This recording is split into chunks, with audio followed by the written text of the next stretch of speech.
Wayne and the bat signal. Just hit my line, baby, it's that simple. You can text DM or inbox. I be there still in my robe drawers, flip flops. Like what's the problem? Where you at?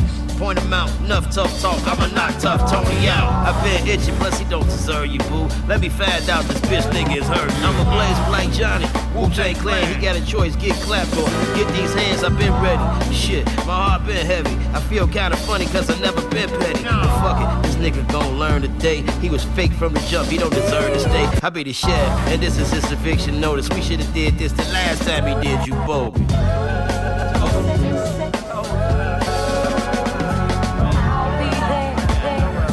You're listening to Flex Talk, a Banana Pudding Productions podcast. For more information, please visit flexlanta.com.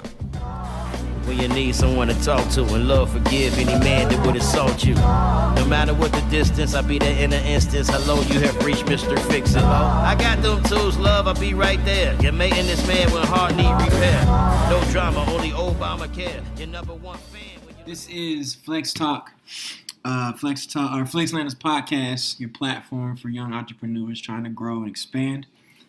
Today we have Kelly as our guest and our co-host. He's getting some breakfast. He'll be on the way back. And you have me, your host, Chris, owner of Flexlanta. We're co-owner of Flexlanta.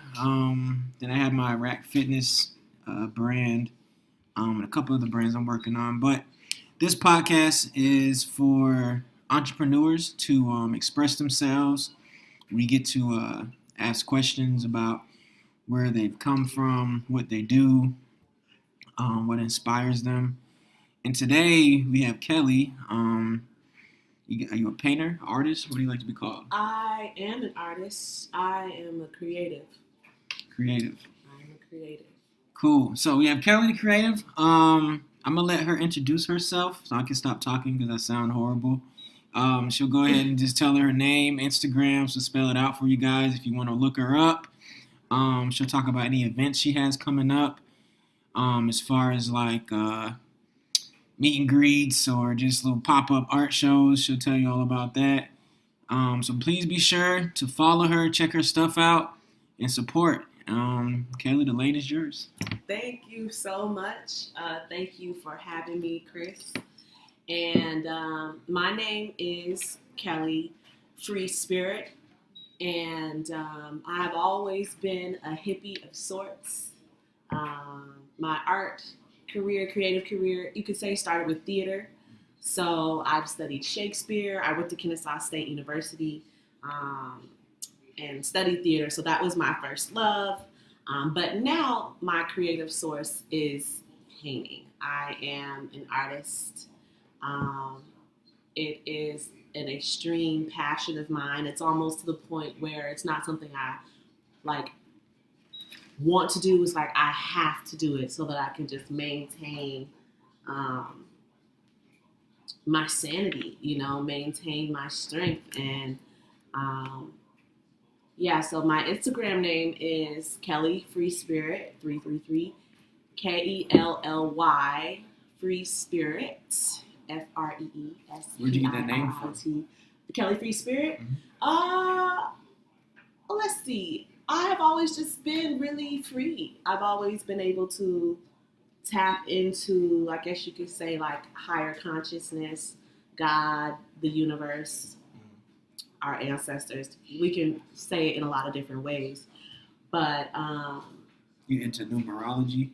I am. I have more to learn, but I do understand like metaphysics and the power of the mind, manifestations. So I've always been free. I've always allowed myself to not be in a box. I've always been like a butterfly, So that's where Free Spirit comes from. And I just recently changed my Instagram name to Kelly Free Spirit 333. It was Kelly _Free Spirit _ 21. And I had someone talk to me, and they were talking to me from a branding standpoint about how that didn't necessarily sound good. It wasn't necessarily good. Like, let's say That's I'm out one of with the you. hardest things to do is like to find the right Instagram name, but still be yourself at the same time. Yeah, exactly. And he was just like, listen, I met him at a party, and he was like, baby girl, listen. The underscore stuff. I completely understand. The underscore, you got to cut that underscore stuff out. So, yeah, so 333 represents a lot of different things. So I'm painting Black Jesus right now. And, you know, it represents the Father, the Son, the Holy Ghost, but also it represents mind, body, and spirit. So whenever somebody sees a sequence of numbers, I like to think of it as, you know, angel numbers or a message that the universe is trying to, you know, bring to you. So if you're a conscious being, if you're aware of, you know, where you are right now in this space and time, you'll see those numbers all the time, 1111.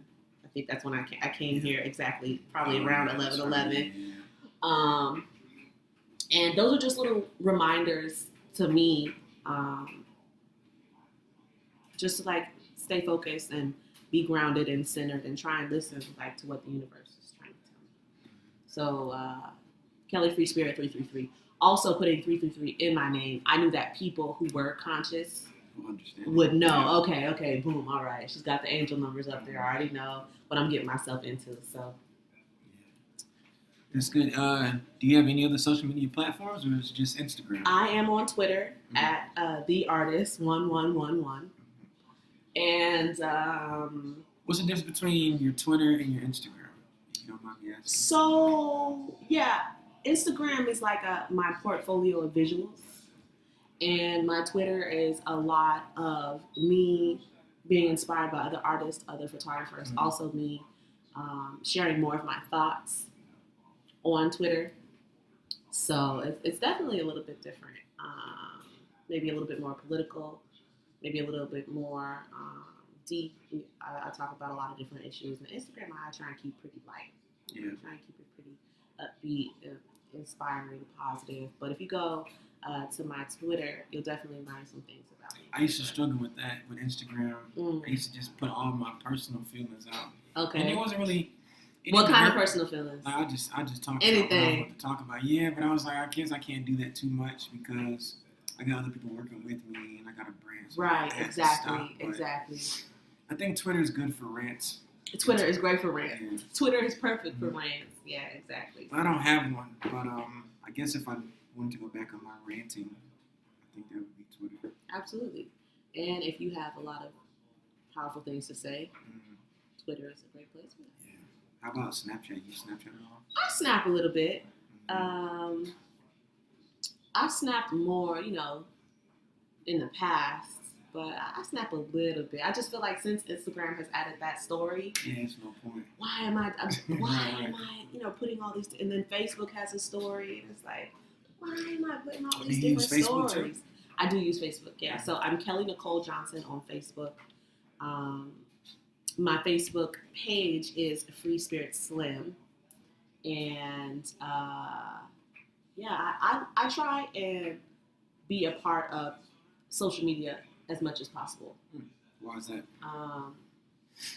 It is important if you want to connect with people who are outside of your friend group. And I really think that's what keeps a lot of people stagnant is they don't connect to people outside of their friend group. They're just like, hey, I know these people. I'm comfortable with these people, even if they are doing well for themselves. You know what I'm saying? It's good. You know, once a week, step outside your comfort zone. Go to somewhere you haven't been before. Go and, you know, be inspired by something. Go eat somewhere different, you know. So that's what social media has allowed me to do. It allows me to tap into different versions of myself that I wouldn't have before, you know. But there should also be a time, you know, for social media, and then there's a time not for social media. You know, I'm looking at my screen time like, damn, like 5 hours, 6 hours, like, wow, what am I doing on social media? You know you think that's a lot of time? 6 hours on social media? Yeah, that's a lot of time. A lot of it is, you know, of course, like I'm checking emails, I'm answering messages, I'm posting, and I just got put on as an administrator for Black Artists Connected. It's a group on Facebook, and it has like almost 300,000 members. So I'm approving posts all day, And but yeah, time can get away from you really fast. It can get away from you extremely fast. And I have to pull myself away like, yo, I'm tripping. Yeah.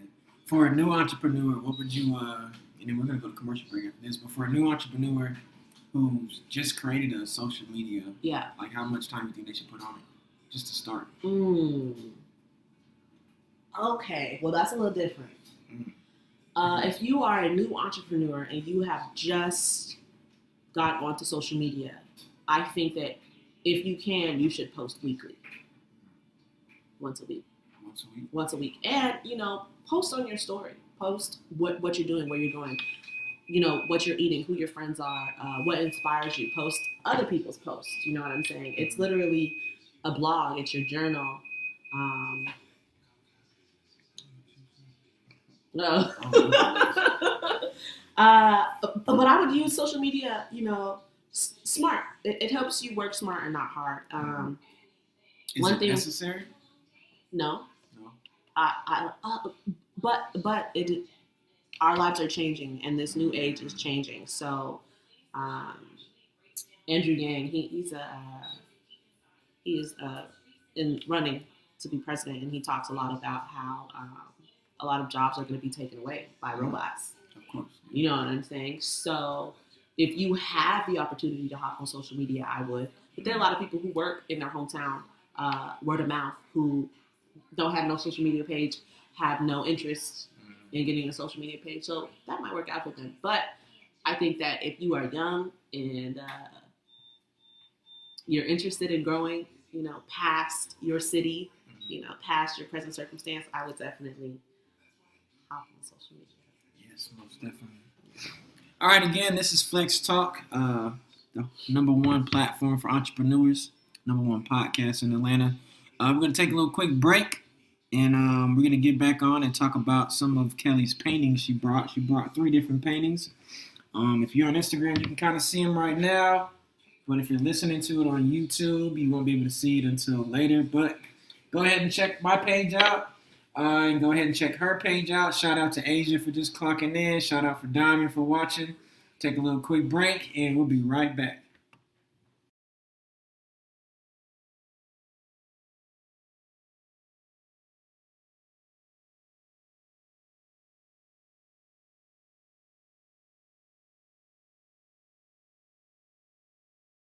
This is your number one platform for entrepreneurs in Atlanta. Flex Talk podcast ran by the Flexlanta family. We have Kelly in the building. We're just getting back from break. She is going to break down her pictures to us. Yes, all right. Sir. I'm gonna let her take the floor. We're gonna be on Instagram Live so you guys can see, and we're on the microphone. So if you're watching this later, I'm gonna post a couple of snaps so you guys can see what she's working with. But the floor is hers. So this is Babalao, and he is a high priest. He is a high priest of the future, of a very strong and powerful tribe.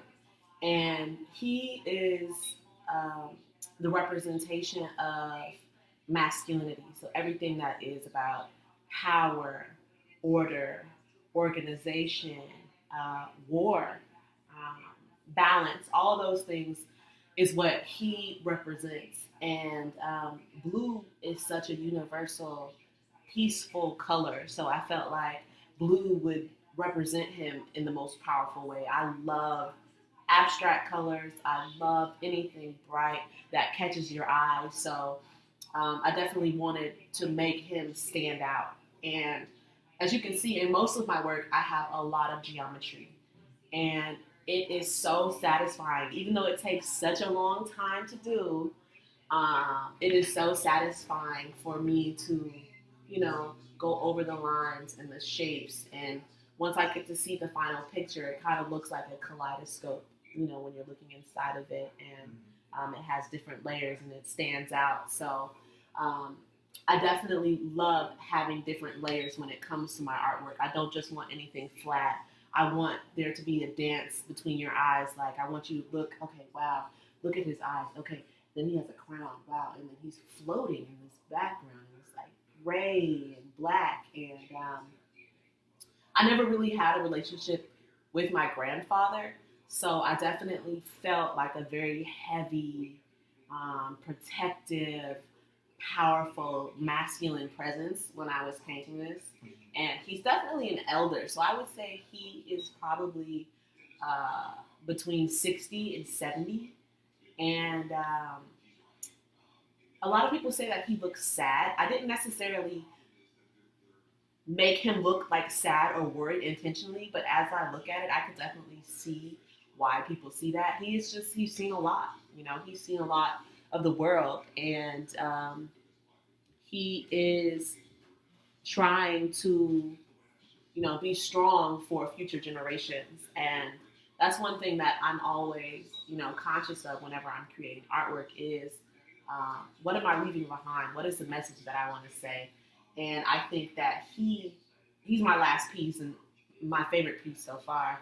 And he definitely, for me, helps me put things in perspective as far as who I want to be, where I want to go as a leader, and just being conscious of, different elements that are involved within that and different spirits that are around me.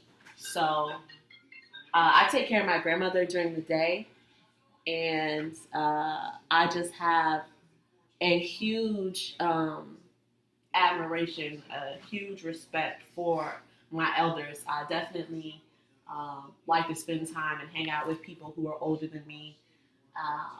I think it's important for us to have that conversation and for us to connect with one another and to know that, listen, yeah, he's older, I'm younger, but I can learn from him just as much as he can learn from me.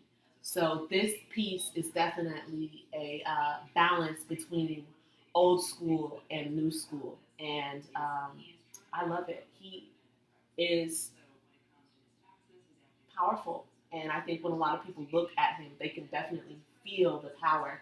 And one thing that I love about being an abstract artist is creating things from my mind. Definitely, I had a reference. Some people sent me pictures of the reference photo that I used for him. I did have a reference, it was a tribal reference, but I definitely made it my own, which I suggest a lot of artists do. I think that a lot of artists look at something and they recreate it, which is cool. Like you recreate like portraits and stuff like that. But if you can add your own spin on it, if you can add your own signature on it, that's when you can really discover your style as an artist. So he, Babalao, High Priest, he is a leader, and he is also what we would know in the Western world as a preacher for his tribe. There's no book, you know what I mean? All of the word is ingrained in his blood and in his skin and in his memory, and he is literally a walking Bible, a walking church, and he interprets the will of spirit. So he's an elder of the future. So if he feels, something is coming up, or maybe there's a volcano about to explode, or if he feels something isn't right, he gets his tribe up and they move. Also, if he feels like something beautiful is coming, he lets the tribe know, hey, we've got babies being born, we've got unions happening, we've got kingdoms merging. So he is like a compass, and I love him. I love him dearly. All right, on to portrait number 2. Okay, on to, so this is Majesty. This is Majesty. And I love Majesty so much, and discovering my power as a woman and being comfortable with my power as a woman is everything that she represents. So she has the same intricate background, but this painting, the background definitely took longer than Babalao. As you can see, I used a darker red on the outside, and then as it moves in, it started to get lighter. So I had to mix and lighten the color, mix and lighten the color, and go over and over and over and over and over. How long would you say it took? So it took me about 3 weeks, but that's with me spending, 6 hours a day, because you know, I want to make sure that it's perfect and pristine, and I want the lines to be sharp, but like also, you know, the color transition to be delicate. So this piece definitely took me longer than that piece. That one probably took me, you know, about 2 weeks. This one took me about 3 weeks, 4 weeks to finish. And I love green. You know, it represents the earth and the heart chakra and being open to your blessings, nourishment, and that's what that represents for me. Blue is peaceful, represents the water, cleansing yourself, and how important water is, and how important being fluid is as you're going into who you are. And red is powerful. Red is the blood. You know, red is everything that inspires you to be great. Red is the warning sign. Um, red is, you know, your heart, you know, your heartbeat. It is the flow and the motion that keeps everything alive. So this background, and most of my backgrounds I take like so seriously. I love them so much. So, and then she is Majesty. So she is a princess. I did use a reference photo for her as well. And I changed a few things, but she looks pretty much like the reference photo. I did switch up some details in her jewelry a little bit, but there's an artist and a jewelry designer. Her name is called Empress AK, and basically she is a stylist somewhat. So she like adorns women with like jewelry and necklaces, and it kind of has this like Eastern, Asian, Indian influence, African influence with the gold and the accessories. Because if it's anything that we know as Black people, it is about style. Okay, we like to be stylish. We like the drip. We like the gold. We like the adornments, the head wraps. You know, we want to make sure that we're fly. So she is definitely a representation of that. But not only does she look fly and look royal, she is royal. You know, so it's not just about the looks. It's about how you carry yourself and what you represent. And she also is divine feminine. You know, she is the mother of creation. She is beauty in everything, and she represents what it means to be a powerful woman, to stand in your power, to stand in your light, and not to be discouraged, not to be manipulated into thinking that you deserve less because you're a woman. She is a very, very, very, very powerful sister to me, because when I look at her, I see myself. We look, you know, a little bit different. My nose is a little bit wider than hers. You know, we got different features, but she just lets me know that there is a higher version of myself. As much as I love who I am now, and I've overcome certain obstacles and healing and growing and becoming who I'm supposed to be, I'm not there yet. I'm there, but I'm on the right track, but there's so much more for me to learn about being a powerful woman, about being true to my word, about getting rid of distractions, about being okay with my sexuality and loving the feminine body, loving the feminine energy. So that is exactly what she represents. Yes, indeed. All right, now let's go to the third one. I think that might be my favorite one. You like this Yeah, one? this third one looks cool. Thank you. It's super nice. Thank you so much. So, let me see. This is called Mighty Dynasty. And I think this is, I don't normally draw men and women together, but now that I'm thinking about it, just now, this is one of the first paintings that I have where it is a male figure and a woman figure. And I put, once I finish her, you know, you can't knock the nose off of my pharaoh, because you can't. I'm going to protect him. So it's not that he's behind me, but it's, you know, I have his back, he has my back. You know what I'm saying? So that is what this represents. And I love Egypt. I love everything about Africa, not just Egypt, right? So I'm inspired by Ethiopia, Nigeria, South Africa, Liberia, Eritrea, everywhere, right? But there's something about Egyptian culture that is mysterious. It is golden. It's full of riches. It's refreshing. And whenever I see, symbols, Egyptian symbols, I always feel super powerful. It's a very powerful pull. And I wanted to put that feeling, on canvas, of the sunset and the pyramids and the detail and, the importance of being remembered in these powerful, statues. So this is Beyonce. I don't know if you could tell. This is Beyonce from her Coachella performance. I don't really follow Beyonce too much. You don't follow? You don't like B? No, I don't like her. I just... You don't follow her? Yeah, I just couldn't. Yeah, I don't hate her. I just could care less. I don't know. You could care less? I mean, I listen to her music, but I'm not going to, buy an $800 Beyonce ticket. Nah. Okay. I don't, I know she dropped a Netflix series. Homecoming, which is what this was inspired by. Yeah, I'll probably never watch it. What? Yeah, I have no hate for her. I'm just not a fan, I guess. Okay, that's fine. Yeah, I understand that. But then I don't. But it's cool. But yeah, so I am inspired by, powerful women. Mm-hmm. Women who aren't afraid to go against the grain. Women who have paved the way for other women. Who love who they are, stand in their truth, and will meet you, face front.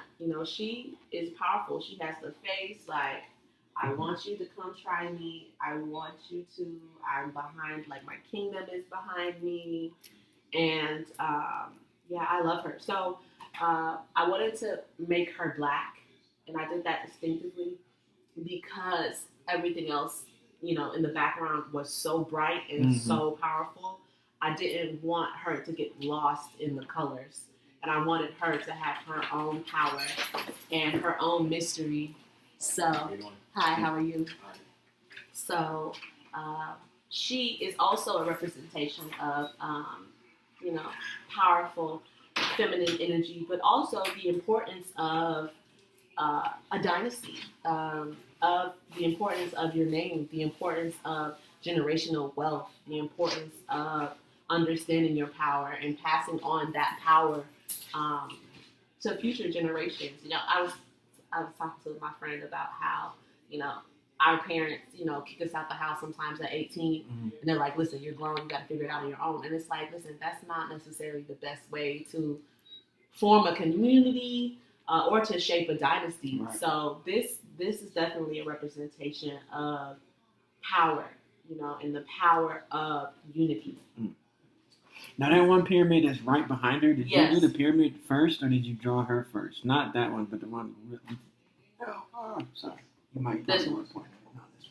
This one. Yes. Which one did you do first, the pyramid or her? I did the pyramids first.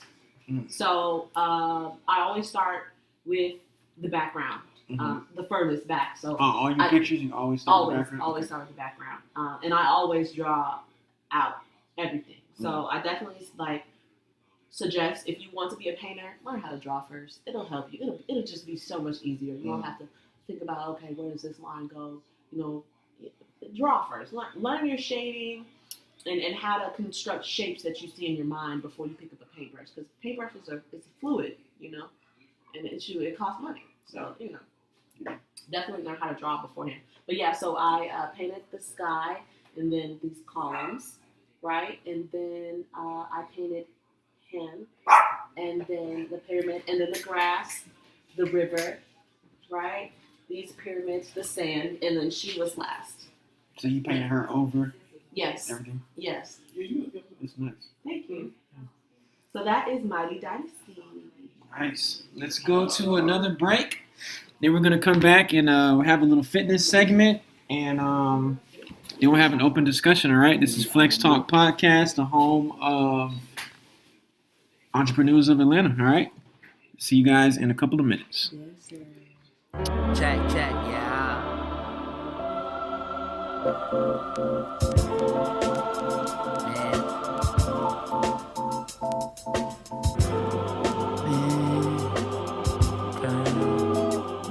Mankind. Jean-Luc Picard, Star Trekking, Star Hopping, so groovy, baby. Austin Powers, starring Shrek, yeah.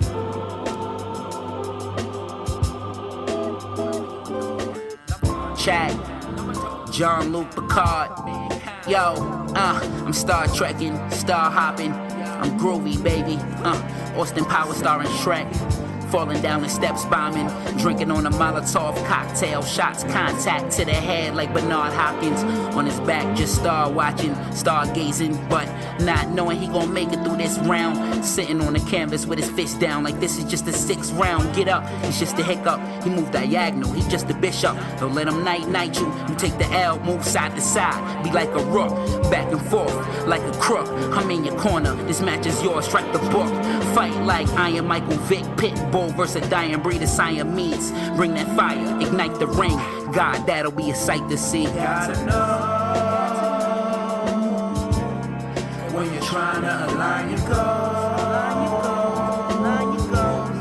They gon' tell You're listening to Flex Talk, a Banana Pudding Productions podcast. For more information, please visit flexlanta.com. I don't know. So you gotta Let's take know. a trip. Look, yeah. And when your mind in is gotta go. The white folks go obstacles. You ask me where, and the answer is I don't know. Let's take a trip with no destination. Reservations to take a lift. This the levitation, the respirations, my medication. Soulful activation, gravitating to you. All right, guys, welcome back to Flex Talk, the home of entrepreneurs' favorite platform. We have Kelly here with her paintings. Just if you missed the segment, she just broke down each one of her paintings. It was pretty in detail. If you can check that out, please check that out. Now we're going to talk more so about the health and fitness and eating healthy and eating right, taking care of your body. I know we were talking off air about if she meditates or what does she do before she paints. I'll let her break that down to you guys because she can do it a lot better than I can. But pretty much the question is like, what do you have a routine before you paint? Is there like a certain ritual or what do you do before you sit down and paint? Like what gets you in the mood? Mm-hmm. So I definitely have many rituals as far as when it comes to my painting. I definitely cannot paint in clutter. Mm-hmm. So I clean up my space. I make sure that everything is clear, clean, and So once it's clean, I light my sage. I get an incense going, and I'll make sure that it smells good, And I also like to rub myself down with certain oils, or rub my wrists with certain oils, like lavender oil. It just helps keep your energy clean. You smell good. You feel good. So that's definitely something that I have to do before I start painting. And I definitely drink lots of water. I eat healthy most of the time. You know what I mean? I definitely understand that the better that I feel, the better that my body feels, the better and the more that I can produce. You know what I'm saying? So health is a major key. Thank you. You guys knock yourselves out. And I think that, it's so important to feel healthy and to feel good and not just to look healthy. You know what I mean? There are lots of ways where you can look healthy without actually being healthy, So my mom got me a blender for my birthday, so I make smoothies, I'm a smoothie girl. What kind of smoothies are there? Lots of different kinds of smoothies. I love blueberries. I love. You can eat. Is that your food? Yeah, you can eat. I love blueberries. I love bananas. I love grapes. I put natural honey. I like ginger, mint, put the almond milk or water? Or just Water. water? Yeah, I do like almond milk though. I could start putting more almond milk in there, but yeah, I think it's important to be healthy. And I put on a little weight. I got a little double chin. We gotta fix that. So It's never too late to fix it. I know, and I put out a call just like to everybody, who's in the metro area, who I can train with. So I definitely will be training with a trainer probably 2 to 3 times a week. I'll let him, work me out a little bit. So I think health is important. Health is true wealth. Yeah. Health is true wealth. Do you ever paint when you're stressed, or do you stay away from that? Like if you're having a bad day, would you just sit and not even that like you want to sell it, just having fun? Mm-hmm.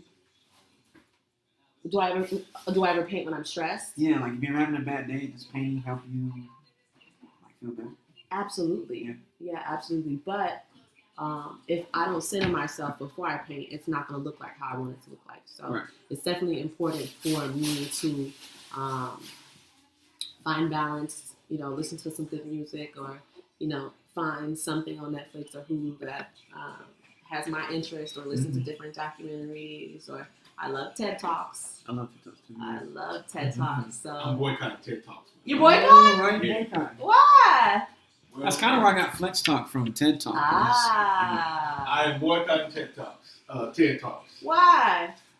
Because my wife and I were kind of boycotting it because a couple years ago they had 2 episodes on there where they were definitely trying to they had 2 speakers come on and they were trying to normalize pedophilia. Lord have mercy. Y'all didn't hear about those 2 episodes? But I think make it legal, right? Well, I did hear that they tried to put it into a category of sexuality instead of like a crime, right? So they're like, oh yeah, that type of talk, yeah. Yeah, that's horrible. They had a woman, I think they had a man on there. Not at the same time, but it was, I think this was in like 2017. Yeah, because my wife and I, we used to watch it. Right. All the time. It's great information. There are great speeches on there. Yeah. I just want to know why on earth did they decide that is what because we you know what? Yes, but their cover story is that because it's TED Talks, because you watch, they talk about everything. Yeah, and they're supposed to be open to everything, but like for me, I was like, nah. I don't like that. That is a wonderful reason to boycott TED Talks. Yeah, so we haven't listened. But I like the idea of TED Talks, but when they did that, I said, Right. I haven't even seen that one. I hear that. Yeah, that's a little off. Yeah. But I also meditate, and I think that meditation has allowed me to balance my emotions. It's allowed me to really take the time to work on my mental health, because sometimes people don't have $100 an hour, $80, $150 an hour to go and talk to a therapist. We're talking about mental health, and we're talking about taking care of yourself. But listen, there are a lot of people who don't have health insurance, who don't have access or know anybody who knows anybody who's a therapist.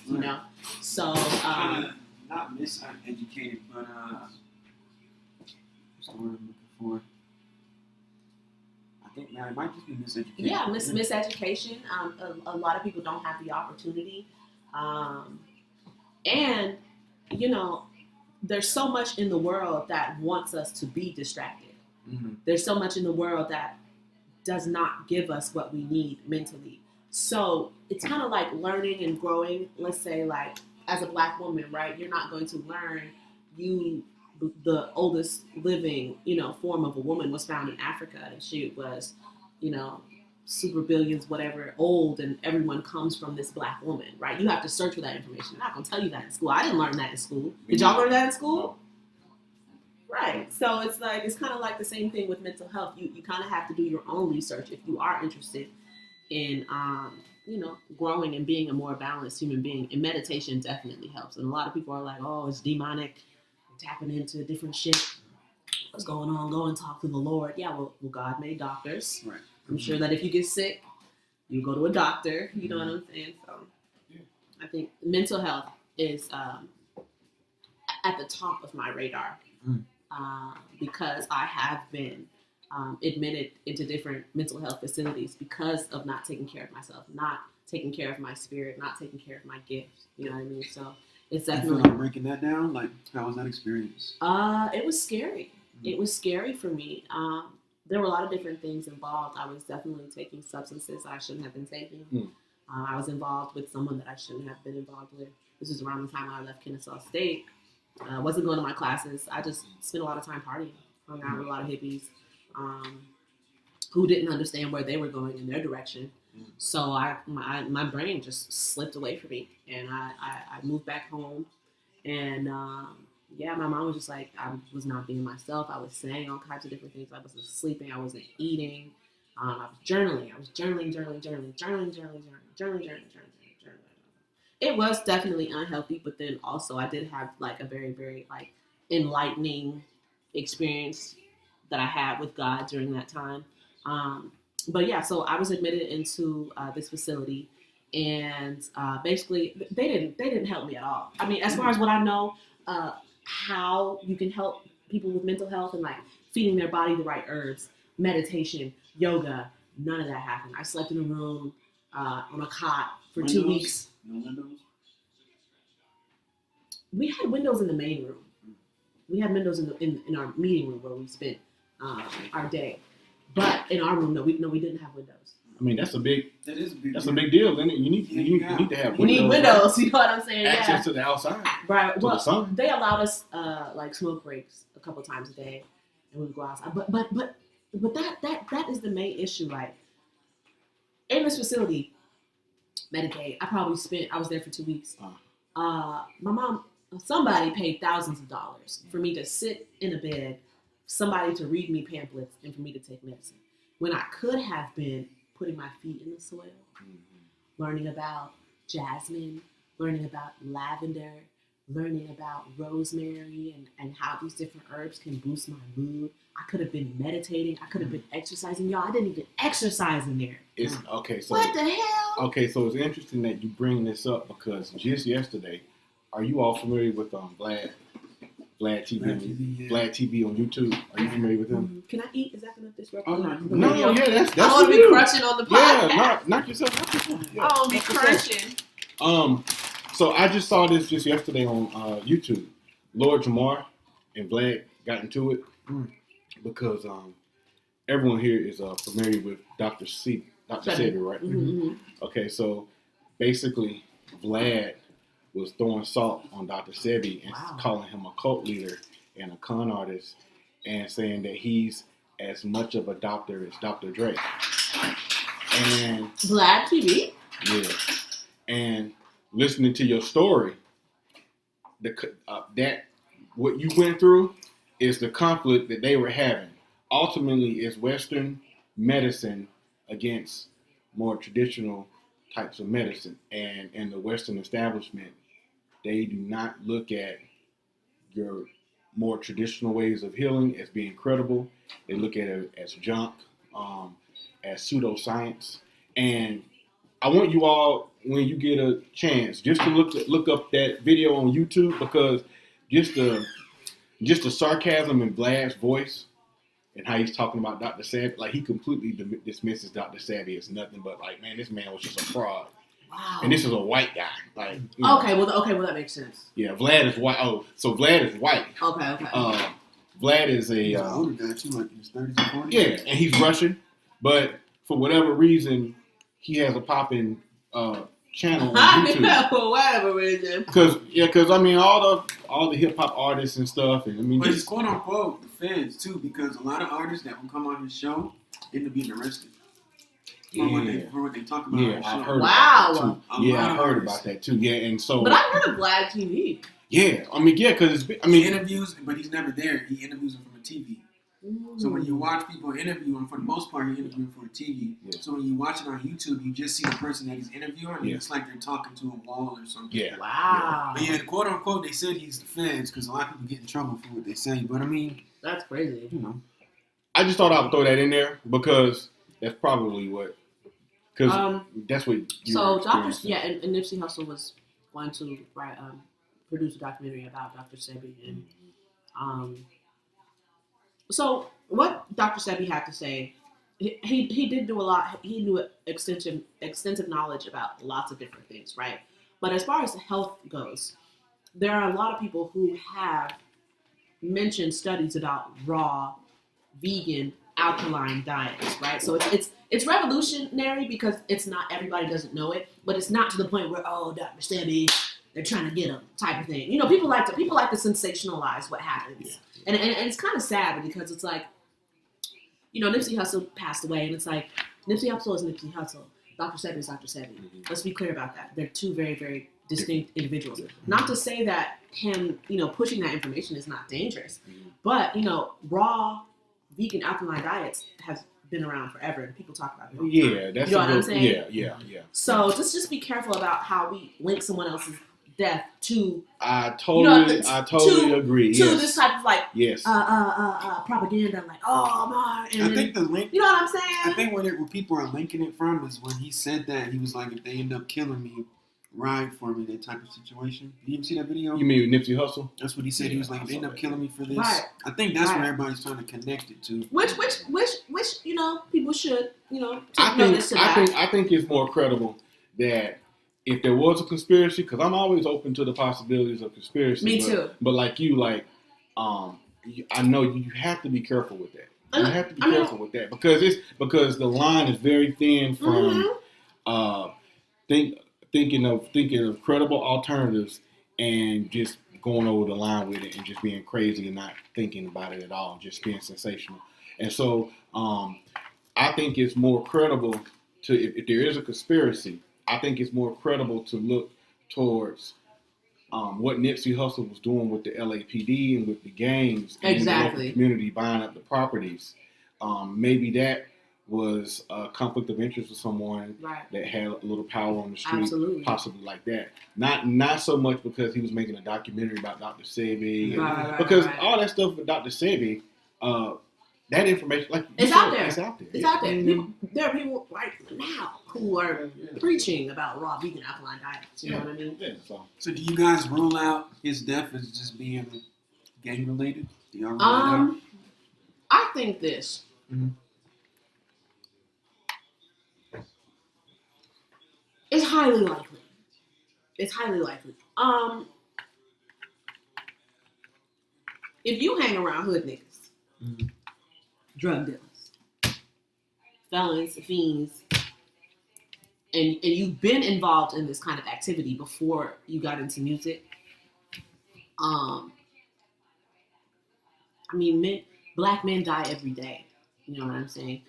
Powerful black men don't die every day. So it is questionable, you know, the circumstances that happened and what's going on with his death. Yeah. But I don't know if I can just chalk it up to that. Like you said, there could be some other things involved. I don't think it's Dr. Sebi related. I don't. And if it is, it might just be like, nigga. Yeah, right. I think he was a powerful man in general.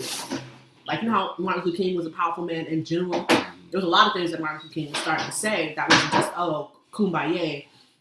Let's all hold hands. And Martin Luther King was talking about how they were giving subsidies to white farmers to come into America from all over the world and giving them thousands of dollars, not even to plant, but just to hold on to the land.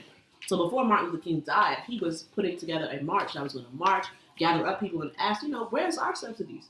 Black people have been building this country for years. Yeah, he was calling it the Poor People's Campaign. Mm-hmm. And it was called the Poor People's March. Mm-hmm. Yeah. Dr. King was talking about, on top of a lot of other shit. Yeah. So they're like, okay, he's doing that, and then we know he about to do something else. So I think it's a lot of different things that caused his death. You know what I'm saying? But I don't know him. I don't know his family. Right. I can't really say. You know. Do you think his death, like everybody was talking about it on social media? Do you think it impacted a lot of people? For sure. And why? Even out here on the East Coast, like I know on the West Coast, definitely probably impacted a lot of people. But I know a lot of people out here saying, I'm coming back home. a lot of people out here said they didn't even listen to him before he was dead, but now when he passed, they're listening to him and looking him up. And so, like, why do you think? I guess the question is, like, why do you think his death was so powerful? So I didn't know much about. Let me just start by saying I didn't know much about who he was. I saw his interview on the Breakfast Club. I watched the Breakfast Club a lot. I loved everything that he was talking about as far as, Black business, the power of economics and generational wealth, and just how he networked with his community. I feel like Nipsey Hussle really cared. And I think he showed multiple people, not just people in the music industry, not just even people who were in his neighborhood. I think that he took the time to really reach out to people and to educate people. And I think his music, his flow was powerful. I think his voice was powerful. I think a lot of people were impacted by his death. Yeah. But then again, and then you gotta turn around and ask them, when's the last time you supported a Black business? Not just posted on social media, but like put your money into a Black business. Like bought something from a Black vendor, bought some from a Black clothing line. That's what Nipsey Hussle was about. So you can post this picture up all day, long live Nip, whoop. But if you aren't interested in like unity, if you aren't interested in like building up our Black businesses, if that's not, a focus of yours, and people share their condolences however they want, but Nipsey had a message. He just wasn't just like out here. Yeah, running his mouth. Yeah. So I could definitely see how people were affected by his death, and I'm an admin for Black Artists Connected on Facebook. And there were so many people drawing Nipsey. I mean, after he passed, it was just like Nipsey Hussle tribute, Nipsey Hussle tribute, Nipsey Hussle. And something that did bother me and still bothers me is people trying to sell T-shirts, people trying to sell prints, people trying to sell Nipsey. Like, what? Why does it bother you? How are you trying to profit off of this man's death? And you love him so much and you respect him so much, long live Nip, but you are trying to profit off of his death. Ooh, it rubs me the wrong way. So we deny every request for people trying to sell Nipsey shirts. You trying to sell Nipsey, you could put a tribute to Nipsey, long live the king, something like that, right? Or painted list of Nipsey, love him very much. But if you put, I got all kind of shirts available, small, medium, large, we're not posting that. We're not doing that. Yeah, it's indicative of someone. It's indicative of someone whose values are a little questionable and their sincerity is a little questionable too. You said that's where the things become blurred for some. What do you mean by that? But it's, you can't do that to our people. You can't do that. I'm not allowing it. I'm not okay with that. Yeah, that's wrong. You profit off of death. Profit off of death. I feel the same way. I know people would argue that, they profit off of, they being like people, I guess, they profit off of our entertainers when they pass away. And to that, I would say, that's them. Mm-hmm. My moral compass is a little bit different than theirs. Absolutely. So I think it should be. Yeah. All right, let's take another break. We'll come back on and we'll do the open discussion. I definitely want to talk about how we were listening to that one guy's podcast of the non-blacks. Where did they come from? We'll talk about that. Where did you come from? You know who Daylight is on YouTube? Daylight? No. Well, he was talking about, like, going back to the history, like, what was he saying? Pretty much, one thing he was saying about Mexicans being white. Yeah. And then another thing he was saying about, like, people Mexicans or Hispanics in general? No, he was saying Mexicans, but he was also making the point that he was trying to say, let's go on break. We're gonna go on break and then we'll come right back and then we'll talk about it. This is Flex Talk, Flexlanta podcast. Give us a couple minutes. We'll be right back.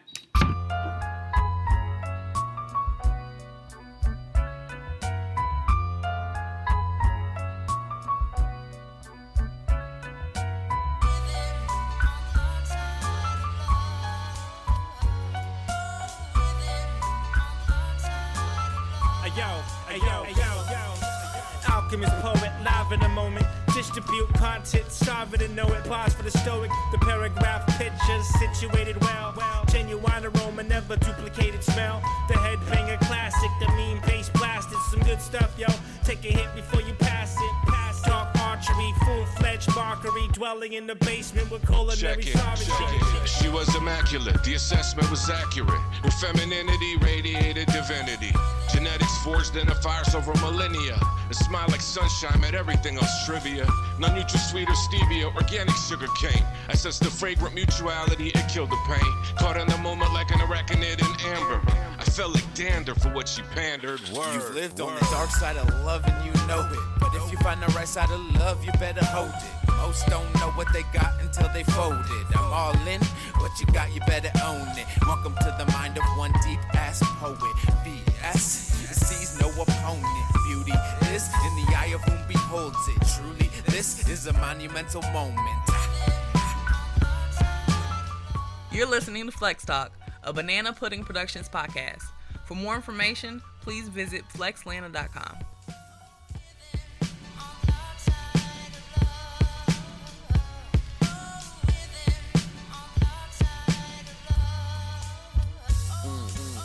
All in them guts, verse after verse. The second time around's never better. All right, guys, we're back on Flex Talk, the number one place for entrepreneurs.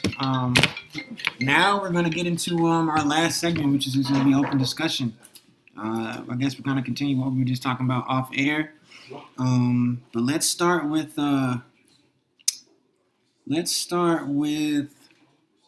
politics. Let's start with politics. You don't necessarily have to tell us if you're Democrat, Republican, whatever, but just tell us your views on how you feel about just politics in general, from as a kid to as you grew up and you started to like realize certain things. Like, how do you feel about just the politics? What are politics? What does that even mean to you? Right, politics. The way in which we govern ourselves, the way in which our government keeps track and tries to implement, new rules and changes in our society. So in my adult life, I've been into conspiracies. I've been completely null and void as far as it comes to politics. I feel like I have changed that to some degree because I do think that it is important for us to be active. But for a long time, I wasn't active because I didn't feel like my voice mattered. It just seems like a dirty game between people who want the most power, who want the most land, who want the most say-so. You know what I mean? It just doesn't seem like it's actually a group of powerful individuals who are coming together to make the world a better place. No, I don't think so either. You know what I mean?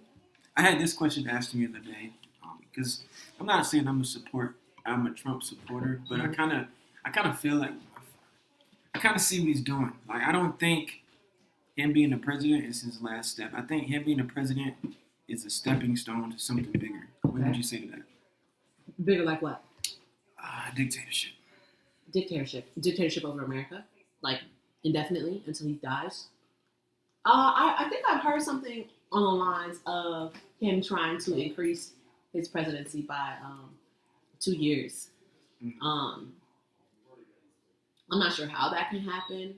There's a constitution, so see, my thing about hopefully that won't happen. My thing when it comes to the Constitution argument is I feel like you give me $5 billion and we can make a change to a constitution.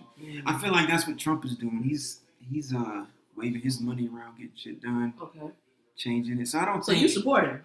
I like business, so I understand the business aspect of what he's doing. Okay, hold on, but he's horrible. Do you know anything about his businesses in the past? I mean, no, but you have to educate yourself, brother. You have to educate yourself. He has been in extreme debt. As far as the Donald Trump name, as far as real estate and all that goes in New York, his name is minuscule. He's minuscule. He is a little rich boy who likes the spotlight, and he's very good at what he's doing. But to say that he is good at business, no, sir. No, sir, no, sir. No, sir, no, sir, no, sir. No. So you don't think he's good at business? He is good at manipulation. Isn't that what business is, though? To some extent. Mm-hmm. I think that Donald Trump has succeeded because most people give what you feed them. Mm-hmm. I look powerful. I look rich. I'm jumping off of planes. He's very braggadocious, right? A lot of people in the hip hop industry were friends with him. Probably still are friends with him, kicking that shit with him because he's like a man with money. He's like a gangster with money. He's got jets and his wife is foreign and beautiful. And he's got a gold toilet seat. So you know what I'm saying? He's definitely appealing. A lot of people say he's friendly. He's funny. You know what I'm saying? He has charisma. I'm sure he does. Like I watch his videos and I laugh. I'm like, yo, he is hilarious. You know what I'm saying?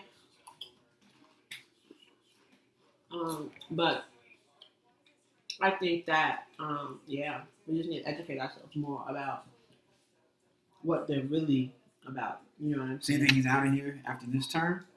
You think he'll get reelected? Shit, I hope so. Oh, wait. Do I think he'd get reelected? Well, I know you said you hope so that he's out of here, but you don't think there's going to be a second term? There could be. There could be. I just think he has a big plan. I don't think like what? Bigger plan like what? This is a plan for his business. I don't even think he thought he would win. I don't think either. I don't know. I don't know what. I think he has other stuff planned. I think like he has bigger plans for America. He has bigger plans for himself. He's going to change a lot of things. I think that's what I'm trying to say. Mm-hmm. I didn't vote for him. You sure? Oh no, I definitely didn't vote for him.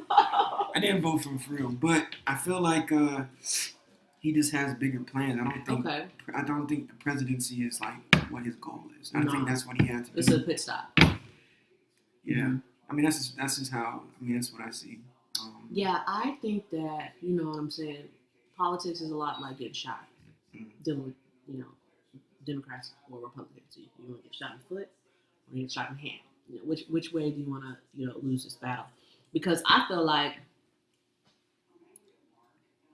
they are not doing what they need to be doing to really help the people. There's a lot that could be done that's not being done to help the people. For instance, Flint doesn't have clean water. Mm-hmm. You can build all these different things, but you can't fix the streets. You can't fix the roads. People still live in this country, work in this country, pay taxes, but if you don't have health insurance, you could die. Mm-hmm. That's a problem. I just think that there are different things that could be fixed in America. However, seeing how our world is, I wouldn't choose to be anywhere else. I'm gonna just be honest with you. Like people that say they want to leave America and stuff. I wouldn't leave America either. I mean, I even want if to we have travel. this conversation outside of another country, we might get shot.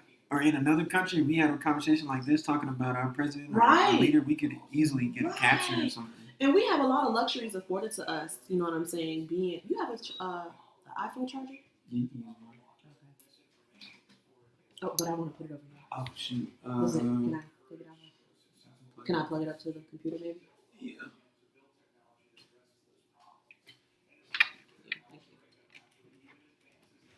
Yeah. So this is we getting into the nitty-gritty. We talking about the good stuff now. It's the good stuff. Mm-hmm. But I think a lot of stuff might not get fixed because maybe they don't want it to be fixed. Maybe because they have a bigger... Trust this computer? Yeah, I mean, it doesn't matter. No, don't trust it because I don't want to sync anything. Sorry, guys. We're trying to this is one of these podcasts where, anything goes. Like, we're just doing what we do, So going back to what you said earlier about robots and taking jobs, I was talking to some people the other day, and pretty much we were talking about if your job can be done by a robot or an automatic service, you need to change that quickly or add something into it because, I believe, the purge is very interesting. And when I mean about that is the purge is interesting is I think it's going to get to the point where, and at least in America, because I can only speak about America, but it's going to get to the point if robots end up taking jobs from people just because, employees don't have to pay a robot, they have to keep up with it. I think it's going to get to a point where a lot of Americans are just going to be very poor and broke. 100%. 100%. And it's going to get to the point where it's going to be violence is the answer because nobody's hiring because everybody's hiring robots. Even Lyft and Uber are getting ready to do their autonomous driving. Like no more Lyft drivers, no more Uber drivers. And then Tesla's about to come out with their robotaxi next year also. McDonald's is getting rid of their employees. Walmart's getting rid of their employees. Kroger's getting rid of their employees. Right. It's going to get they to might have like 1 or 2 people to make sure that everything. And they're getting paid the big bucks and shit. Right, exactly. So I think it's going to get to the point where you have these people who only know such and such a thing went to school for it. And now that a robot can do such and such a thing went to school for it, now they have no skills other than what they went to school for. So it's going to get to a point where it's going to get really, really hard for people to pay bills, to eat. So it's important to learn how to grow your food. It's important to keep water in the house, to learn how to clean out your water, whatever it's called, purify it. But I can see the purge happening. This is another conspiracy. I can see the purge happening when society gets really bad and there's no jobs at all and crime is crazy. And I'm gonna just he's gonna play on me. I can see that happening. So I feel like you have to have a job. You have to have a job where you can't be replaced by a robot. And I think that comes down to your creativity, your skills. And your investment in your skills.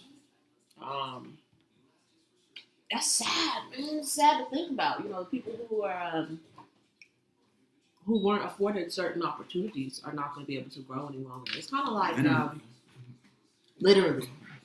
literally. Like, I mean, even if I was somebody who ran a business, I completely understand getting the robots in to come do the work. I don't have to worry about somebody getting hurt.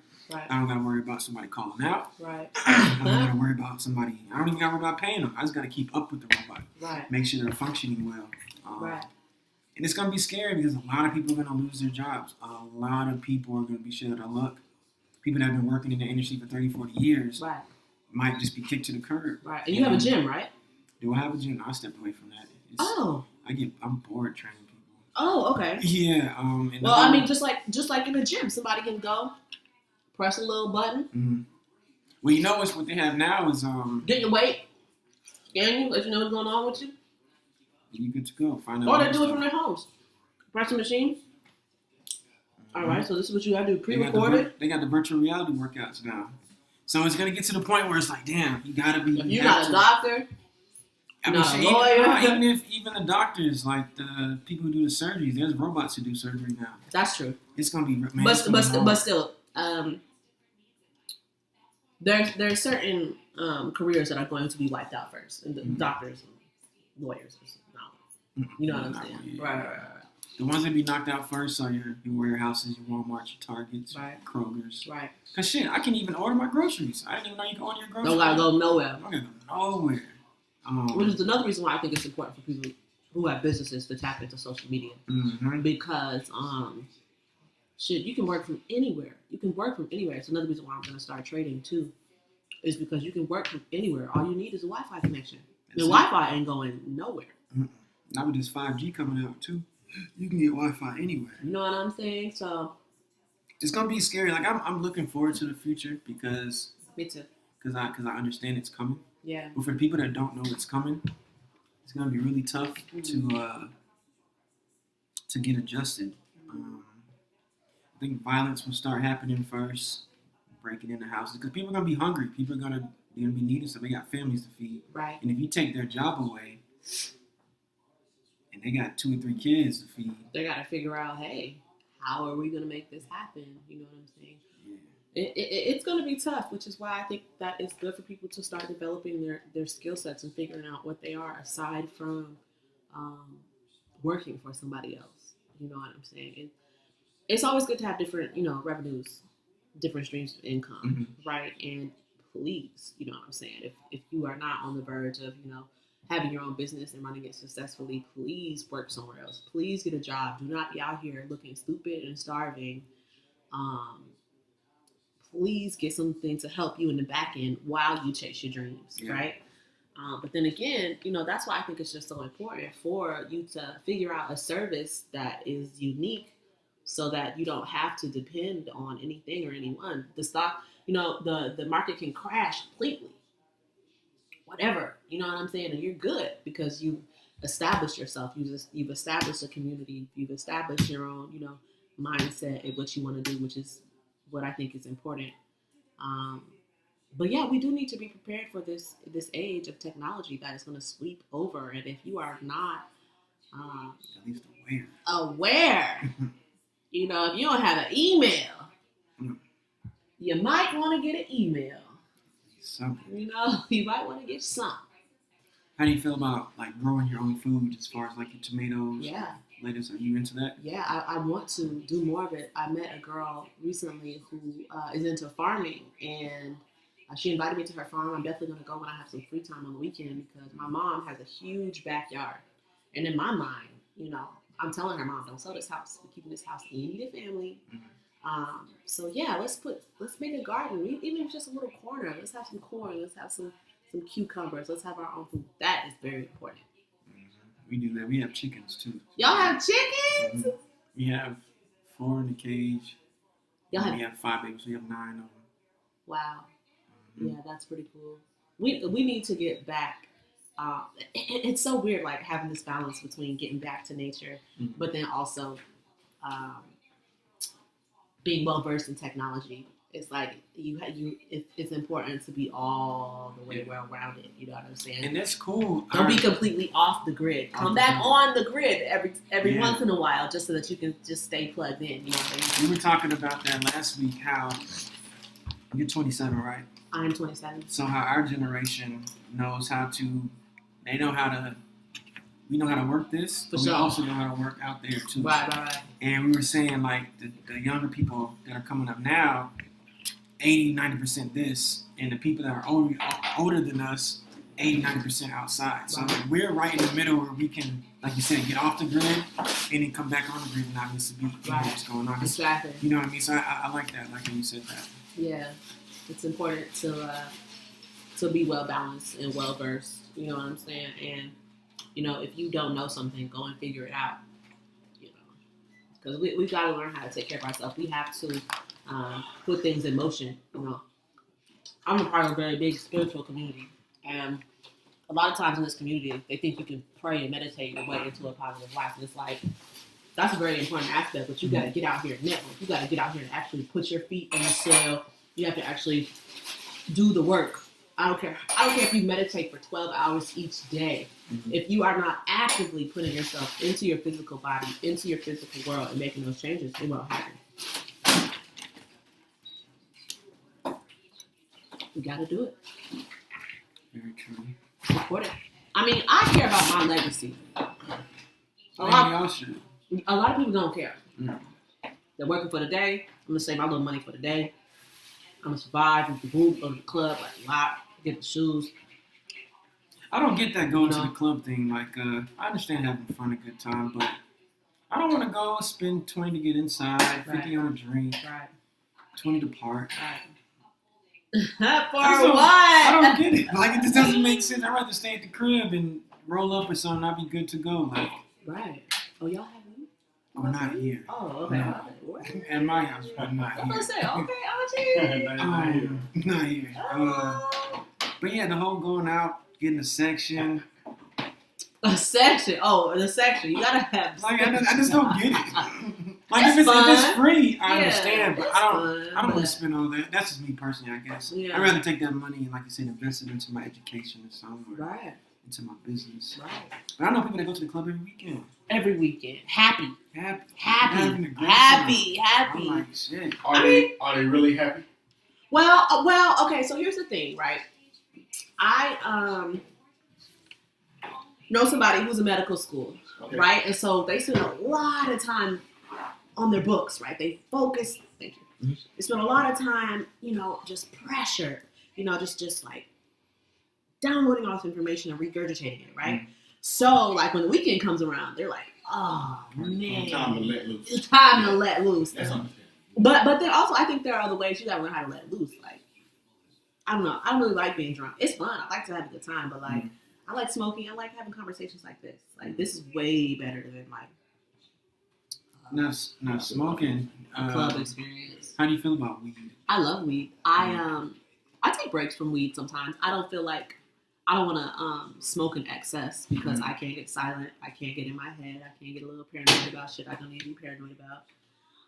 But for the most part, I think that for me it's helpful because if I smoke the right amount, I'm chilling because I have an overactive brain for no reason. Just wake up, already 100 things on download that I didn't process the day before. So when I smoke weed and I allow myself to watch a movie or just sit outside and be in nature, I feel good. I feel calm. You know, I don't feel like I have to do something immediately. I could just focus on the moment. Also, it helps with creativity. You know, I think that when I smoke, it kind of allows me to be in that mode a little bit more. You know what I mean? Not to say I can't get there, but when I smoke, music, like I am the music, and I'm just like it's like a ritual to me. Like smoke, put on some music, turn off the lights or dim the lights, whatever you want to do. Right. Get in the zone. Yeah. You're good to go. Yeah, I do think that it's good to know what you can do. And as far as like mental health, I shared that experience with you guys.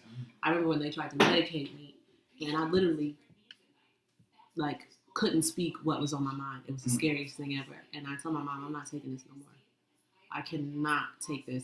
I literally cannot form the sentences that are in my head. I feel like my brain has been slowed down. And not to say that I didn't need some sort of that because I did have hyperactive brain activity during that time. But like the drugs that they were giving me were not conducive for my growth. I knew that if I kept taking those, I would feel worse and worse. So I stopped taking those. I started smoking a very small amount of weed, right? Because I just left a mental institute. I didn't want to just like start blowing it down. Right. But I did start smoking before the institute? Yeah. But there were other things involved in that too. I was dating this guy, and he dealt in pharmaceuticals illegally. And I just followed him everywhere. I used to take stuff I didn't need to be taking. And I feel like that also pushed me further into like my psychotic break. And weed is so beautiful. I think it's so peaceful. I think it's amazing. I do think it helps some people, and I do think it can harm some people. You know? Now, we were talking about this too, Randy, at the beginning of the podcast about the pros and cons of weed. A couple questions. How old were you when you first started? If you could go back, would you have never started? What are the pros and cons? And like, is it? It should be at the door. And do you think it's a gateway drug? Do I think that weed is a gateway drug?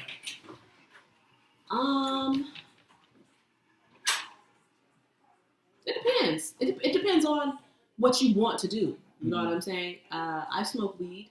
I have tried cocaine once. I've done Molly a few times. But that's because I wanted to try those things. Weed didn't help me, as far as making my decision. Like, yes, I want to do other drugs. You know what I'm saying? It's that person and what they decide to do. I don't think weed is a gateway drug. That's a stretch. That's a stretch. A gateway drug? No. You think people can easily abuse weed? Yeah. Like I say that for when I first started smoking, I used to just smoke just to get high, and I think that was kind of abusive because I was just smoking to get high to go to sleep. Another way to abuse it. How do you feel about people smoking to get away from a problem? Which is bad. Yeah, Which is bad. But I used to do that too, though. Right, me too. Just smoke. Just numb yourself. I don't feel nothing. I don't want to think about nothing. And one thing that we can do is suppress your emotions. It can suppress what you're feeling, what you need to be doing. It can stop or hinder your progress to some sort. You know what I mean? It definitely can. And it's important to understand what you're smoking and how much you need to smoke. Like, educate yourself. I like to smoke a little bit here and there. If I smoke too much, I don't want to do nothing. I just want to be in my bed, watching a movie. I don't want to overexert myself. I just want to just like lay there like a couch potato. But you know, I'm an artist. I got stuff to do. I got places to be. I got people to see. You know what I'm saying? So I just try and be mindful of that. Also, like weed is there to help us. A lot of things are there to help us. But if we use an access, it's no longer helping us. Right. It's no longer helping us. It's actually deterring you from what you should be doing. You know? Especially as an entrepreneur, if you're smoking and like you said, if it's keeping you from getting your work done, that's the worst. Right.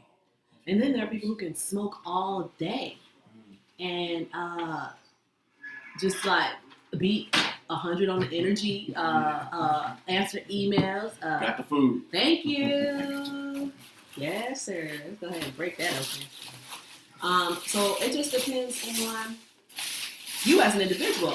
Like, there's somebody that I follow on Instagram. His name is Derek G. And he's like doing an in-home banking thing. And he smokes hella weed. And he's literally the bank for his community. And it's like, listen, I applaud you, but I can't do that. I can't. How long were you first started smoking? Oh, okay. So I started smoking weed the first or second day when I went to Kennesaw State University. Okay. So you were in high school. I was not in high school. Yeah, I was in college. And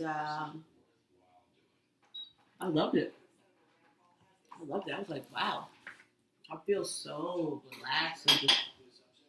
Did you use Rellos or backwoods, or did you like a bomb, gas mask type of person? Yeah, so I used to hang out with a lot of Caucasians. So they had bowls and bombs and all types of other shit, you know, masks, all types of other shit. So, yeah, I had some really good experiences. I think I started smoking at a good time. And not in high school. If I would have smoked in high school, I would have been a completely different individual. I say the same thing. I didn't start until I was 19. If I would have started in high school, I probably would have either stopped high school or just been a totally different person. Right. Like I would have been completely different. Mm-hmm. Okay, my life ended. We're just going. I would have been super different. But I'm so glad I started after I was out of high school. If I could go back, like I said, I wouldn't have smoked too much as I did. If I could go back, like I said, I used to abuse the hell out of it. Right. Just, you know. You can. It's easy to. It's very easy to. It feels good. Why not? Smoke more and more and more and more and more and more to the point where I'm like, damn, I have Yeah. Do you think it ever gets to the point where it's legal all over the country? I do. But there needs to be some conversation about, you know, our criminal justice system. Mm. Why are all these white people able to sell this weed, but, you know, Lil JJ is still locked up for resin? So not even weed, like the aftermath of smoking weed. It's fucked up, man. It's really messed up. How do you feel about the CBD oil? I like the oil. I love the CBD oil. So check this out. My mom bought some oil, right? Mm.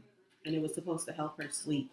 She's like, yeah, I got some natural herbal oil to help me sleep. I'm like, I'm sure you did. I go to the bathroom. I'm like, Mom, this is weed. This is CBD oil. She's like, no, it's not. I'm like, it most definitely is. And the capsules that they put it in, it was really nice. It looked really professional. Like the packaging was really cool. And the vibe was very smooth. Very smooth. So I love the oil. You get a different high from the oil in yeah, I think I get more of a body high from the oil. Really? What about you? I haven't been on oils that much to really speak on. Okay, fair enough. Yeah. But yeah, it definitely feels like it's a body high. Like, whoa. My body is just relaxed. You know, it's not necessarily like a head high. But yeah, I'm all for experiencing anything that helps you relax, anything that helps you sleep, anything that can help you as far as, you know, your appetite goes. So yeah, I'm definitely a marijuana advocate. You ever made like teas, like with the sticks and stems, put it in a tea bag and make some tea? I haven't. You should try that. That is a wonderful idea. Mm-hmm. I know some friends who have like an edible business and stuff like that. So I think it's awesome. There's many ways that you can infuse it because some people don't want to smoke it. Mm. They may have issues with their lungs, or they just rather eat a lollipop and get high, or eat a brownie. You know what I'm saying? Just depends. Mm-hmm. Yeah. How do you feel about obviously weed is a hallucinogenic drug. Mm-hmm. Psychedelics. How do you feel about like LSD? How do you feel about it? Have you taken psychedelics? Nah, I'm open to it. Not now. You haven't taken any shrooms, acid. Not saying I don't want to do it. I just, for one, just haven't been around it. And for two, I kind of want to do it later on in my years. Okay, I got you. Yeah, but I would do it though. Just yeah. I'm just really protective because I've had mental health issues. What that would be like for me to take a drug that would literally take me outside of my mind. You know what I mean? But I hear a lot of different things. Like, it's good if you do it in nature, and you're surrounded by the right people.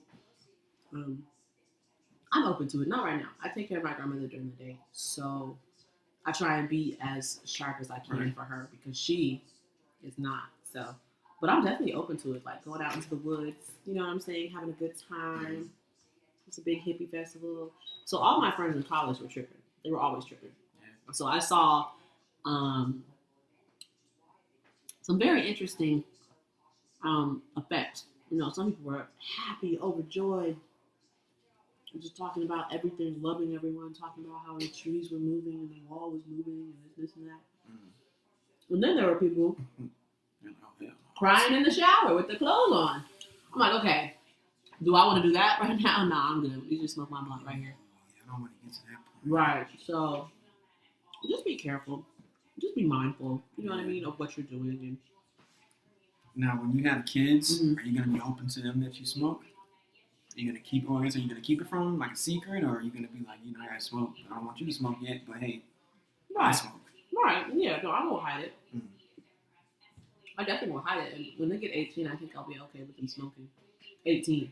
18. Yeah. None of this high school stuff. I hear people in middle school even smoking. Wow. And the vapes too. How do you feel about those vapes? The pens? Like the like not cigarettes, but you can smoke like those little nicotine vapes, I guess. Like they call it vaping. Is that the same thing? Okay. Yeah, I used to have one of those because I did used to smoke. How was that? It's cool. It's cool. It feels cool. You get lots of smoke. You get to look cool. You know what I'm saying? But then I saw a video of one exploding and like took off this dude's face, and I was like, okay, I'm not doing that anymore. Do you vape? Nah. Never? I just smoke weed. That's really it. I even try not to drink. I mean, I have my beers here and there, but I might do the hookah once in a while. Right. She calling you? She's calling my other cousin. Let me see what she needs. Girl, you need sissy? Boy, what? They put the hash browns in this omelet? It's good. Stop it. I can't eat all this stuff. I'm glad I got it. I'll eat it. So it's 1:12. We pretty much went over everything. We still have 45 minutes to talk. Anything on your mind as far as like this week is gone? This week coming up. I know you said they got the sipping paint too. I don't think we spoke on that. So I had some sipping paint classes scheduled for yesterday, but she had to change it around. We gotta get a different event planner, things like that. But I should have some coming up later on in the month. And it's a really fun experience just to be able to guide people through creating, because so many people say, oh, I'm not creative, or oh, I couldn't do that. And then you put some paint in front of them and take their time with them, and they actually find out, wow, you can actually do this. Stop talking yourself out of it. So the classes are super, super, super fun. I was nervous the first time I did it. But this time it's supposed to be all ladies. So an all ladies night. No naked men or anything like that. But it should be fun. And I want to do more. I want to do some with families. like a wedding party, bachelorette party. I want to do all kinds of stuff. It's really fun being able to see people have fun and create, because a lot of times people are so stressed about what's going on in their lives, they don't really map out a time for them to be creative.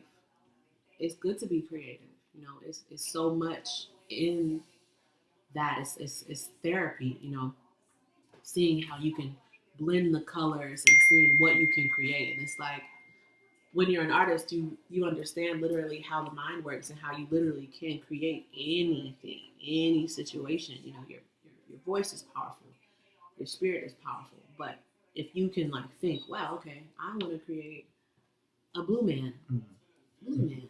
You know, I just sat up in my bed one day and was just like, blue man. And then there's the blue man. You know what I mean? It's pretty cool. Yeah, and people can find information about your class on your social media. On my social media, on my Instagram, on my Facebook, on my Twitter.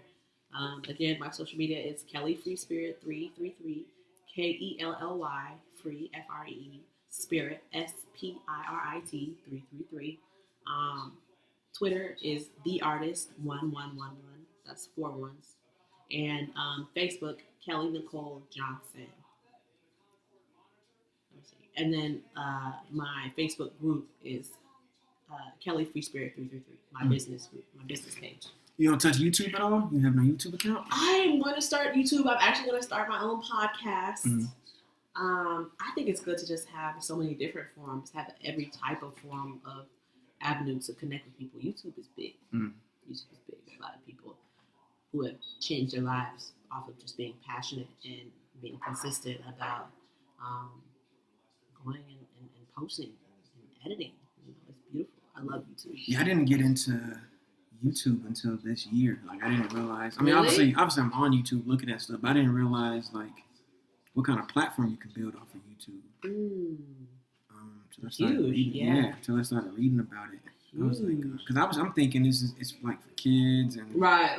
So I never really like paid attention to it. But now that I see like what it can do, I mean, it's not just for kids. Obviously, there's a lot of kids on there, but like you said, you can change your whole life. You really can. You can put out so much more content. Like Instagram, you can put out a 60-second video and that's it. But YouTube, and I have a YouTube, we have videos on there, but I've never really like got in there and tried to figure it out. Yeah, I'll send you the link.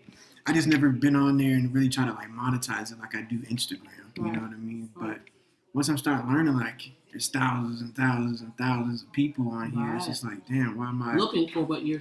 You know what I mean? You are interested in, whether it's fitness, whether it's entrepreneurship. Like Instagram is good, but I think YouTube might be a better platform to for what we're trying to do. Yeah, that's how I'm feeling. What was I going to say? Video. And I think now they said it's the best marketing tool on social media. Not a picture, not words. You have videos, something where people can see movement. They can see you smiling. They can see your lifestyle in motion. You know, and there's nothing more powerful than that. So I definitely invest in a videographer to come to my events and to capture, you know, my process. And it definitely makes a difference on my Instagram page because that is my portfolio, you know. And the more that I can invest in myself, the more that other people will understand that I'm a really good investment, because not only is it just about the artwork, but it's about my message, who I represent, who I network with, who I think is important spiritually, mentally, physically, you know, how I want to shape my world. And Instagram and those hashtags. See, I used to be big on hashtags at the beginning, but then I stopped. You think I should get back on it? Get back on the hashtag, brother. Like I'm talking about, I stopped completely. Hey, why? I don't know. Like, I think I stopped at a period because I used to think it'd make my captions look ugly. Like at the beginning. Okay, yeah, that's true. That's true. That's you know true. I mean? That's At the true. beginning, I used to go hard with the hashtags. Right. This is before they had the little stories. This is before they had live. This maybe before they had video option. It was only pictures. I used to go crazy with the hashtags. Right. But then I stopped for some years. But now I'm looking back, even recently, the past couple of weeks, I'm like, damn, should I get back on the hashtag? Get back on the hashtag. That's what people find you. Yeah. And that's how I find people, honestly. But I just You don't know? use it. I'm over here looking at everybody else's hashtags, but I don't ever use it myself. Yeah, it can clutter your post, and it can kind of make it seems like it's cheapening your content. Mm. But if you have good content, it doesn't matter. Yeah, that's kind of like, how Instagram, their rumor is they're supposed to get Rid away of the from likes and the views and stuff. So what I heard was they're doing a trial run in Canada. Mm. I don't think that it'll happen indefinitely. I think it's just So? no, absolutely not. I think it's just a topic of conversation because that's how people understand engagement. That's how people get endorsements from companies. But not just the likes, followers, and is your audience active? Are they commenting? Are they think comments mean sharing? anything. A view and a like is cool. I can just scroll and just like something. Right, exactly. A view, a comment means I sat and watched you and I have something to say. Exactly. So I feel like comments Mean more than likes. Yes, definitely. Because, I could literally not even look at it and just be liking. You know what I'm saying? Just scrolling. Just scroll, just like, because I see your name and I know who you are. I just gonna like your post. And, they create different profiles where there are robots. How people get followed. It's so funny. I know so many people who have bought followers, literally bought thousands of followers. And I'm thinking to myself, like, how? And it's like, well, people create these fake profiles and they just like their stuff or they just follow them. And it's like, those comments do mean a lot because it's like people actually taking the time, even if it's just like 10 seconds. Oh man, really good work. I can't wait to network with you. Blah, blah, blah. Good job. Or even an emoji. That is what really helps. And also paying for ads. Like I'm paying for ads on each of my posts. Like I'm about to finish my Black Jesus. Put money into your posts? I'm putting money into absolutely. And it's not like buying followers. It's marketing. Like you pay for a commercial or you pay for advertisement. So, and I'm not even putting $15 per post. I might put $5 sometimes, $80. But instead of 100 likes, I'll get 600 likes. Social media is a lot of smoke and mirrors. Yeah. It is a lot. It is the big art is an illusion. Social media is the biggest illusion on the planet. There are people who have a natural following, right? But you can, if you have good content, you can build. See, that's what I'm thinking. Like, if you take the views and likes away, that's cool. It's really gonna go down to your content. That's true. If you have good content, Right. because if I'm looking to sponsor you or whatever, I don't really necessarily care how many likes you get and views. I care Right. about your comments and I care about really what you're posting. Right, exactly. And if you're getting those engagements. Right. But what likes do is, okay, so the hashtag. Mm-hmm. Once you hit a hashtag, you see what? Everybody was thinking The post with the most likes mm-hmm. at the top. So when you put money behind that and you hashtag Atlanta Fitness, hashtag Atlanta Podcast, Mm-hmm. and you put $5 on your post, and instead of 75 likes, you get 500 likes, it also boosts your content to the top of that hashtag. Mm-hmm. So likes, it does help, but you can formulate likes. You can buy likes. You can buy likes. Just as long as your content is good. To be sure. And a lot of people who don't even have good content, but they post consistently. Random stuff. Here's a picture of my dog. One day, here's another picture of my dog. Dog pictures. I love my dog. Next thing you know, the dog is on Good Morning America. Right. The dog is getting flown to Japan to be in a commercial. All because this person was consistent about themselves and using their hashtag and putting a little money behind it. So not too much money. I don't think you need to. You can. But I had a friend contact me and was like, Kelly, I want to start a clothing line. What do I need to buy? What do I need to do? I just put a whole bunch of money in it. And it's like, that's cool. You can do that. But you need to form a genuine connection with people. You need to form a genuine audience. You've gone and you've met these people. You've spoken to these people. You went to their face. There's nothing like it. There's nothing like it. I don't care how much you love gaming and social media and virtual reality. There's nothing like that face-to-face, being able to sit next to someone, being able to hear your voice and being able to, piggyback off of one another. There's nothing like that. And that is what is most important. But social media is important. But it's all smoke and mirrors, brother. Yeah. It's all of it is smoke and mirrors. Not to say that people aren't living authentically, right? But I'm posting my beautiful work. I'm not posting the work that ain't finished. Fabricated, yeah. I'm not posting the work that, you know what I'm saying. I painted Malcolm X. It don't look nothing like him, and y'all ain't gonna see it. Right. So yeah, it's a lot of smoke and mirrors, but it can be helpful. You know what I'm saying? You got to figure out this matrix of the world and figure out. Can it be harmful? It can be very. It can be extreme. To a business or to personal or both? Both. Explain what you mean. It's really harmful. Like, there's a comedian, and she posted a video. She was in an airport, and there was a guy wearing a turban. I forget her name. Meg Hilarious. I think it's Just Hilarious. She's pretty funny, but anyway. She posted this video, and there was a guy in the turban.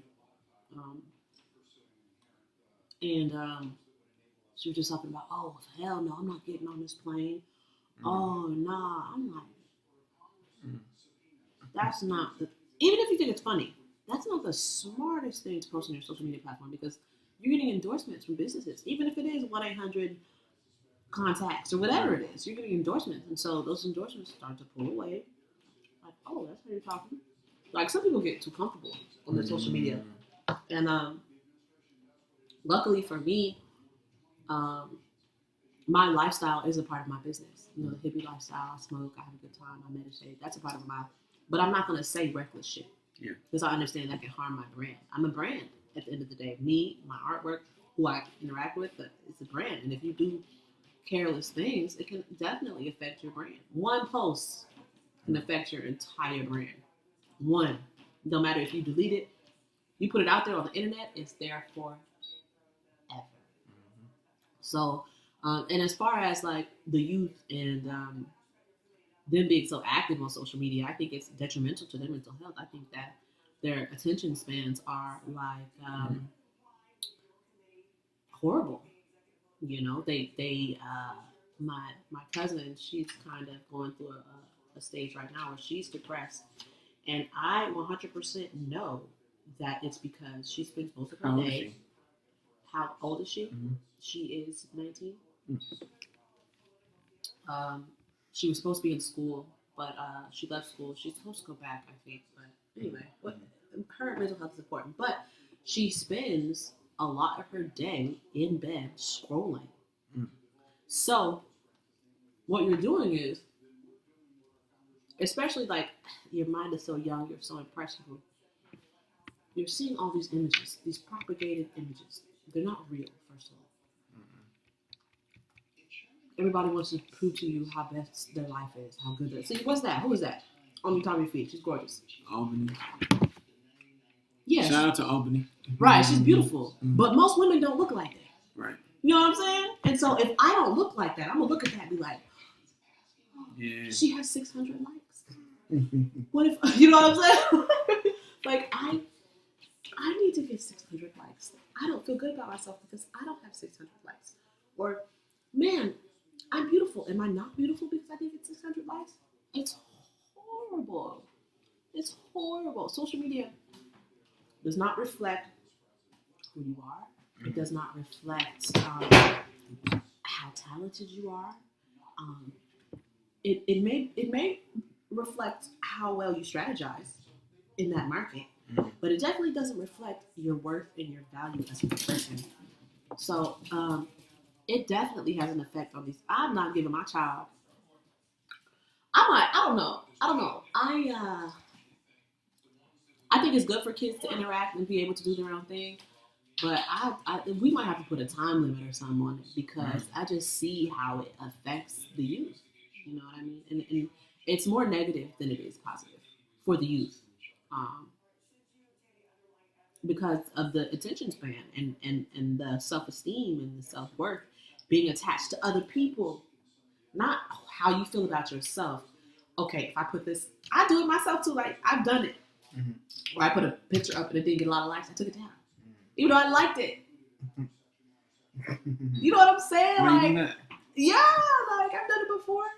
Like, and it's like, like, who cares? Social media is just it's a big smoke and mirrors. It's a big playground. It's like Las Vegas. Like, it looks good. It's attractive. It's attractive. Yeah, it's attractive. It's attractive. You have fun for a little while. It pulls you in. You lose your energy. You lose your money. Like, it's definitely a vice. Yeah. Definitely a vice. And it needs to be controlled. You need to control how much time definitely you spend on it. And I'm trying to cut down. Okay, so this is what I try and do. First thing I do when I wake up is not check social media. Don't. And that's on purpose. Oh, I'll check it as soon as I get up. Yeah, no, that's a purpose because what you're doing is you're training your brain to be reactive instead of calm, cool, collected, doing what you need to do, and then you can hop on social. So I try and hop on social media around 12, 5, and 8. By 10 o'clock, social media is done. So I can sleep with a clear mind, wake up with a clear mind. I'm not worried about what's viral today. I'm not worried about what's happening. I'm making sure that I'm taking care of myself, my mind, my grandma first, and then I can hop on social media. Social media is what people need to hop on after they've done a lot of shit. After you finish studying, get on social media. After you finish working out, get on social media. Reward yourself. It's a reward. It's a treat. You know what I'm saying? It's not something that should be incorporated all day. But there are a lot of people who have built their businesses, like their bread and butter, off of social media, off of commenting, off of posting, off of going to different events that have been suggested through social media. So I understand for some people it'd be harder. But if like that's not your bread and butter, 12 o'clock is a good time to check social media. I think it's my bread and butter thing because I get up, I have the 5 pages, I check all my pages. Oh, okay. I got 3 websites. Okay. So I'm on there just making sure everything's good. I try not to miss no emails. Well, I'll say this. Not check it within the first hour. Let an hour go by. And then check it. Let's see what, trust me, you're not going to miss an hour. Right. You know what I'm saying? So if you can't wait until 12, I understand that. But if you can wait an hour and just let your brain, you just left the dream world. You know, just allow yourself to just take in your bed, take in your room without funneling your energy straight into a screen because it can affect your anxiety. Now, I'll tell you how my morning goes. I get up. I mean, of course, I brush my teeth, wipe my face before I get on the ground. I put my music on. But as far as getting on social media, I don't do that when I'm brushing my teeth. Now, when I go outside to feed the chickens, you feed the chickens? Yeah. So where do you live? Cobb County. Okay. Cobb County. So when I do that, that's when I get on social media. So I guess it's not right when I wake up. Right. I might check my texts, missed calls when I wake up. But as far as scrolling and answering people, I don't do that until I'm outside. I just feel comfortable outside on social media. So I'm very peaceful when I'm outside with the trees and the chickens clucking and shit. Clucking, you got chickens. Yeah, so that's pretty cool. But damn, you know who you remind me of? He's an actor. You've probably heard this before. I'm gonna figure out who he is and I'm gonna let you know. I'm trying to think what movie has he been in. I look like him? You look like him kind of, but your aura is like his. You and him kind of have the same energy. I'm gonna find out who it is. Yeah, I'm gonna find out. But it's really calm. You've got good energy. I like it. I like calm energy. Yeah. Calm is good. I be lit sometimes. Not gonna lie. I be lit. I be full of energy, but I enjoy calm energy. I like calm. This past Friday, I was at a EDM music festival. Shaky Beats. I was there Friday. How was it? It was cool. I mean, I was working. What were you doing? I work for King of Pops, so I sell popsicles at like Brave Stadiums. Them pops are good. Falcons, Hawks, and all that shit. Those pops are very good. Hella good. So shout out to King of Pops. I know some of y'all listen. Some of y'all are listening to me right now because I told you about the podcast. They're like all natural, right? Or they have their own farm. So yeah, shout out to all of you guys. These things are good. Yeah, my favorite is the salted lemonade. The best seller is the chocolate sea salt. I'm just not a chocolate fan, so I don't really touch that. You don't like chocolate? Man, I haven't had chocolate. Last time I had chocolate, I might have been like 4th grade. I had a raisinette or some shit. Why do you like it? As a kid, I never liked the smell of it, and then I just never acquired a taste for it. So now I eat it now. It's not like it tastes gross. I don't know. I'm just not. I don't want to eat it. I'm a woman. I love chocolate. Yeah, I'm like the only person that doesn't eat chocolate or ice cream. You like ice cream? It's the texture. I'll eat Italian ice and stuff, but with that ice cream, it just, I don't know. I just don't want it. It's not that it's gross. Because it's not gross. They all look good. They smell good. It's just. Right. Mm-hmm. Yeah, I love ice cream. I love smoothies. You like smoothies? Mm-hmm. Okay. I'll drink a smoothie. Okay. What about sherbet?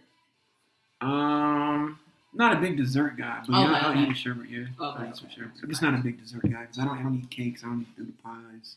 Oh, really? I don't do none of that stuff. That's good. I mean, sugar's not that good for us. Yeah. And this is even before I got into fitness. I just never was into it. But now that I'm into the working out, definitely. I like candy though. Candy's my weakness. Like if You my like thing candy? is What like kind? my favorite top 3 candies. Top 3. Of course, sweet tarts. Okay. Lemon heads. Lemon heads are good. And peach rings. And what? Peach Oh, rings. peach rings.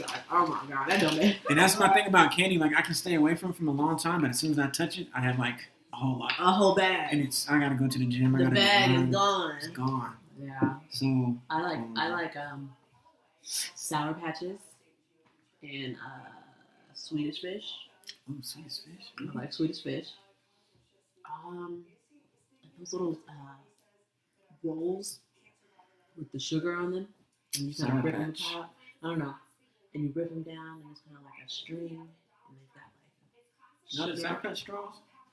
Not Sour Not the Patch, straws. but the string. It might be something similar to Oh, that. But yeah. Is rainbow color? yes. I know what you're talking about. Okay. Yeah. I know exactly what you're talking about. Yeah, man. Try and stay away from the sugar. Yeah. Try. Sorry. Try. You know, just I don't as drink you're. soda. So you drink soda? I drink ginger ale. It's like they have sugar and stuff in it, or they just It carbonate. does. And like ginger beer, but I don't like Coke. Yeah, I drink Sprite. I love Sprite. It's You my like favorite. Sprite? The way it just hits your throat and it hurts. It just See, feels that's so what good. ginger ale. See, I like a good ginger ale. Yeah. You know what I'm saying? But I'm not a huge soda drinker. I like juices. I drink cranberry juice, orange juice, lots of smoothies when I'm home. Because, you know, if I'm feeling too weighed down, I won't produce a lot. You know, like if I'm eating too many like things that are too greasy or too heavy or too artificial, it definitely has the effect on my mood and on my body. And which is another interesting about mental health is, you know, a lot of people who struggle with anxiety or depression, they may not understand, you know, how much your diet plays a huge part in it and how you feel, you know, and what energies you're picking up and, you know, your motivation and things like that. So health is important. I'm trying more and more to focus on my physical health. I'm good. I think I'm very balanced mentally, spiritually. I think I'm there. Physically is the last aspect. And you know, would you ever be vegan? What do you think about the vegan and that's when you vegetarian? don't cook your food and shit. And I mean, I don't know. I've never studied it, but all I hear is what separates food from vegan is that it's not. They cook their cooked. food. They cook their Okay. food. That's how I know. Unless you're a raw vegan. Mhm. Raw vegans don't cook their food. They just chop it up, put some Yeah. lemon juice on it. Well, here's my answer. I don't think I could ever stop eating pork. Yeah. I don't think I could ever stop eating beef. I just love it. Like I love a burger. I love some ribs. I don't eat it every day. Right. But I don't think I could ever stop. Okay, sure. Yeah, I don't know. When everybody was going through that fad, when they was watching that What the Health video, and said, "I'm going vegan. I'm doing this." I said, "Hell no, I'm gonna still eat some meat." That's just me though. That's just me. Right. I think I will to some point try it. So what, vegan or? Vegetarian, vegan. Yeah, I think I've tasted some very tasty vegan drinks and treats. And I've been to Sealy's or Tissie's. do you like the Sealy's? It was good. Theirs sounds pretty good. Yeah, I it's very like tasty. cheeseburgers too though. Like, Oh, with a nice bacon and some fries on the side. yes. But what if you go straight vegan, right? And like, or you think about going straight vegan and you know that this is what's best for your health. Would you still wouldn't try it? I would have to know that. You would have to know, like this- if you eat all fruits and vegetables and raw herbs, this is what will make you the most smartest man, the fastest man. Like, would you do it? I couldn't eat a burger ever again. No. The burger thing, he's stuck on the burger, honey. Man, nah. I could do it for a little bit, maybe if I gotta do it for like 6 months. Have you ever fasted before? Like a water fast or? Nah. Nah, I've never done any fast. Only time I do a fast, when I was competing for shows, I would do a fast kind of like that last week before I got on stage. Muscle shows? My bodybuilding shows. Yeah, I did some in 2000 between 2012 and 2014. Really? That's when all my focus was on fitness. After 2014, 15 came, I had to focus on the business. So I kind of like stopped working out as much because I just had to focus on survival, longevity and shit. I want to be here forever, so I couldn't really put all my focus on the fitness. But before I stopped doing that, I did 3 shows. And we would do a kind of a fast that last week where we would chop down our meals. I would decrease my intake on water. But that was just to make the skin tight, make the muscles pop out and shit. But I haven't done it outside of that. I know some people, they'll go on the juicing and water and just for a week and shit. I had one client, I didn't even train her because she had told me she hasn't ate in a couple of days. I said, don't come to the gym. I'm not going to train you because for one, you don't even know how your body reacts. She didn't eat because she was fasting, or she just... No, she wasn't eating because she was fasting, which was cool, but... There are people who work out on the fast. Yeah, but she's never worked out with me, though. It was her first day. I'm like, I can't train you. Like, you have no food in your system. I don't know how your body's going to react, and you don't know how your body's going to react. Right. So me, personally, I just didn't want to train you with no food in your system because I don't want it to happen. Okay, that makes sense. Because my training style is not come in here, let's lift some weights. My training style is come in here, let's run, let's jump. Okay. So we're going to be moving a lot. You know what I mean? And I'm an athlete. I'm an athletic trainer. Like, weight loss is cool, but that's not where I came from. Okay. I came from sports. Okay. You know what I mean? So my training style is a lot different. So for somebody to come in with no food on their stomach and have never trained me before. Right. It's going to be a problem. Yeah. Uh-oh. I'm scared. Yeah, so I can't. I couldn't train her at that time. She had to go eat some food and shit. But I've never done any type of like water fast or none of that shit. No fruit, no juicing. I understand it. I just haven't never done it. I might try it. Yeah, my thing is an experiment. Your body is unique. You just gotta find out what works for you.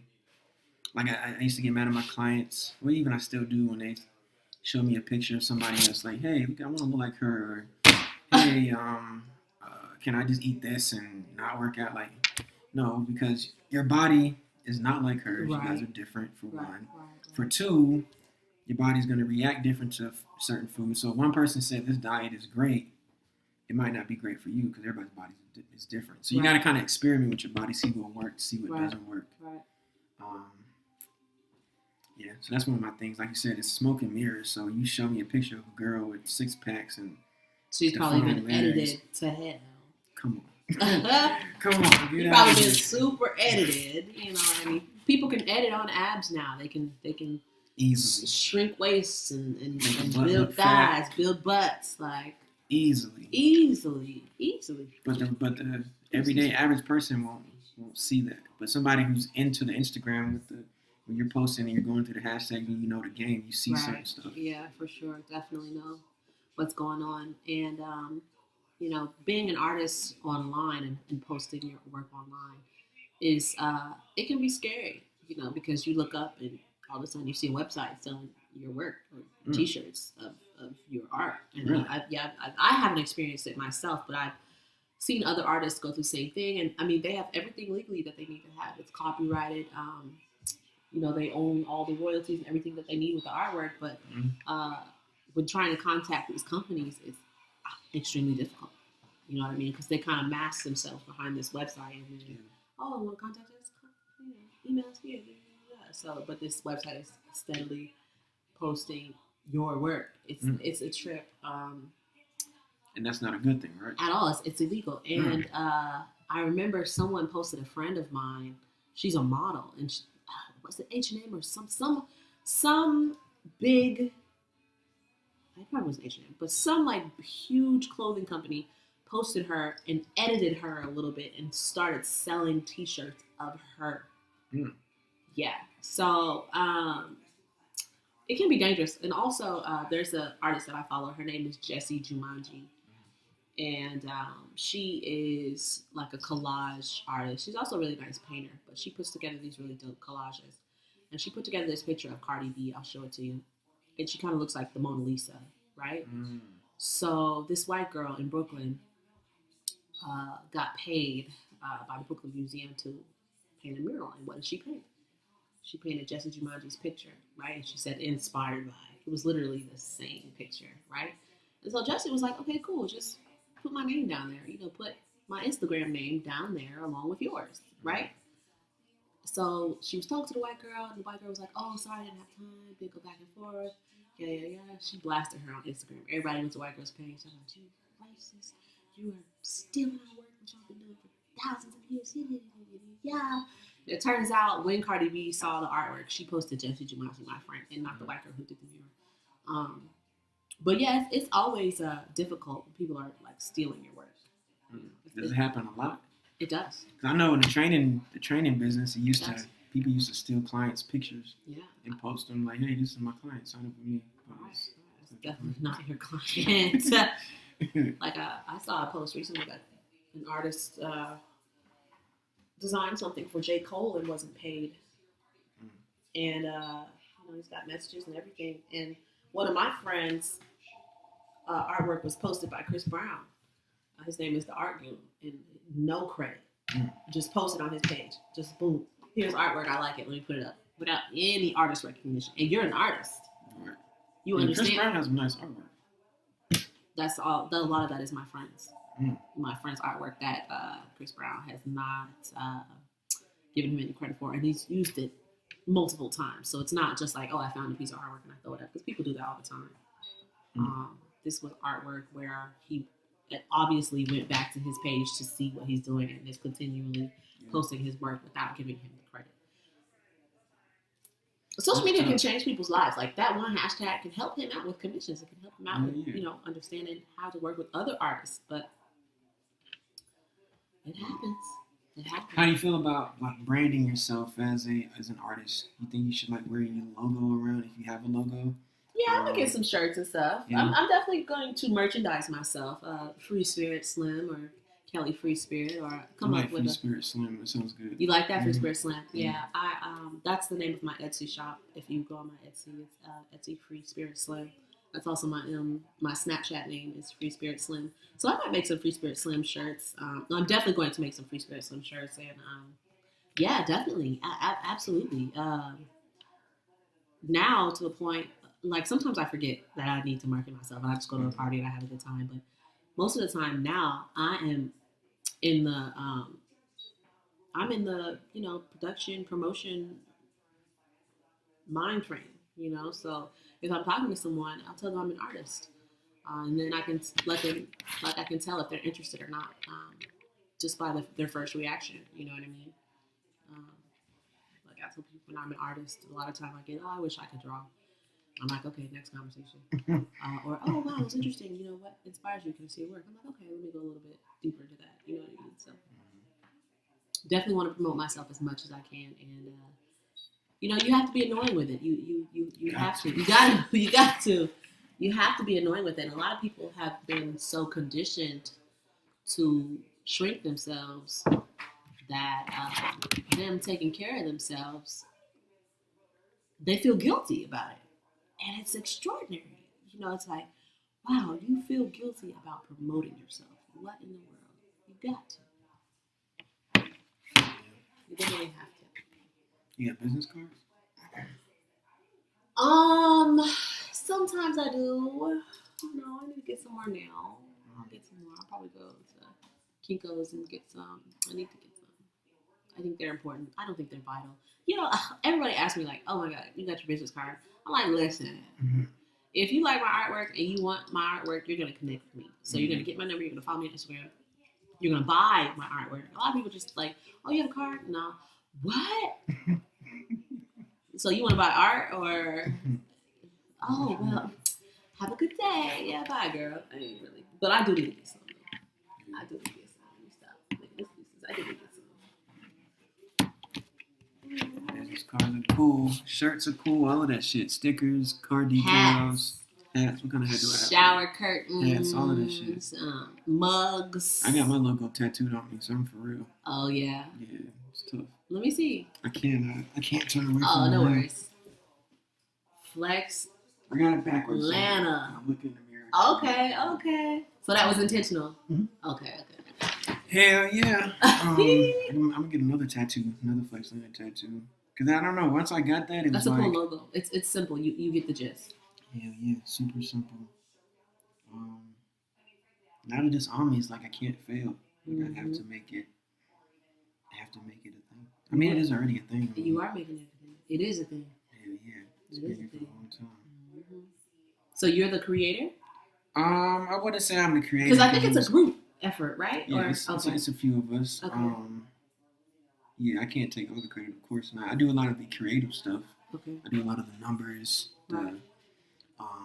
how to make the money, the monetizing, I guess. That's what I'm saying. I had to step away from the actual workout and figure out the business side. So just so that I'm clear, Flex Atlanta is So it's not Flex Atlanta, just Flex Flexlanta. So look at Flexlanta as an umbrella.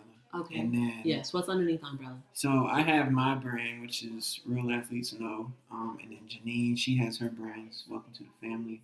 Dizzy, he has his brand, Senator with Salary. So, and Asia has her brand. So the thing is, Flexlanta is a family name. You know what I mean? And what we like to do is partner up with a lot of entrepreneurs, and they don't have to necessarily join the team, but if they do join the team, But it's all under fitness. no, it's all under. If I had to give Flexlanta like a title, I would say content creating.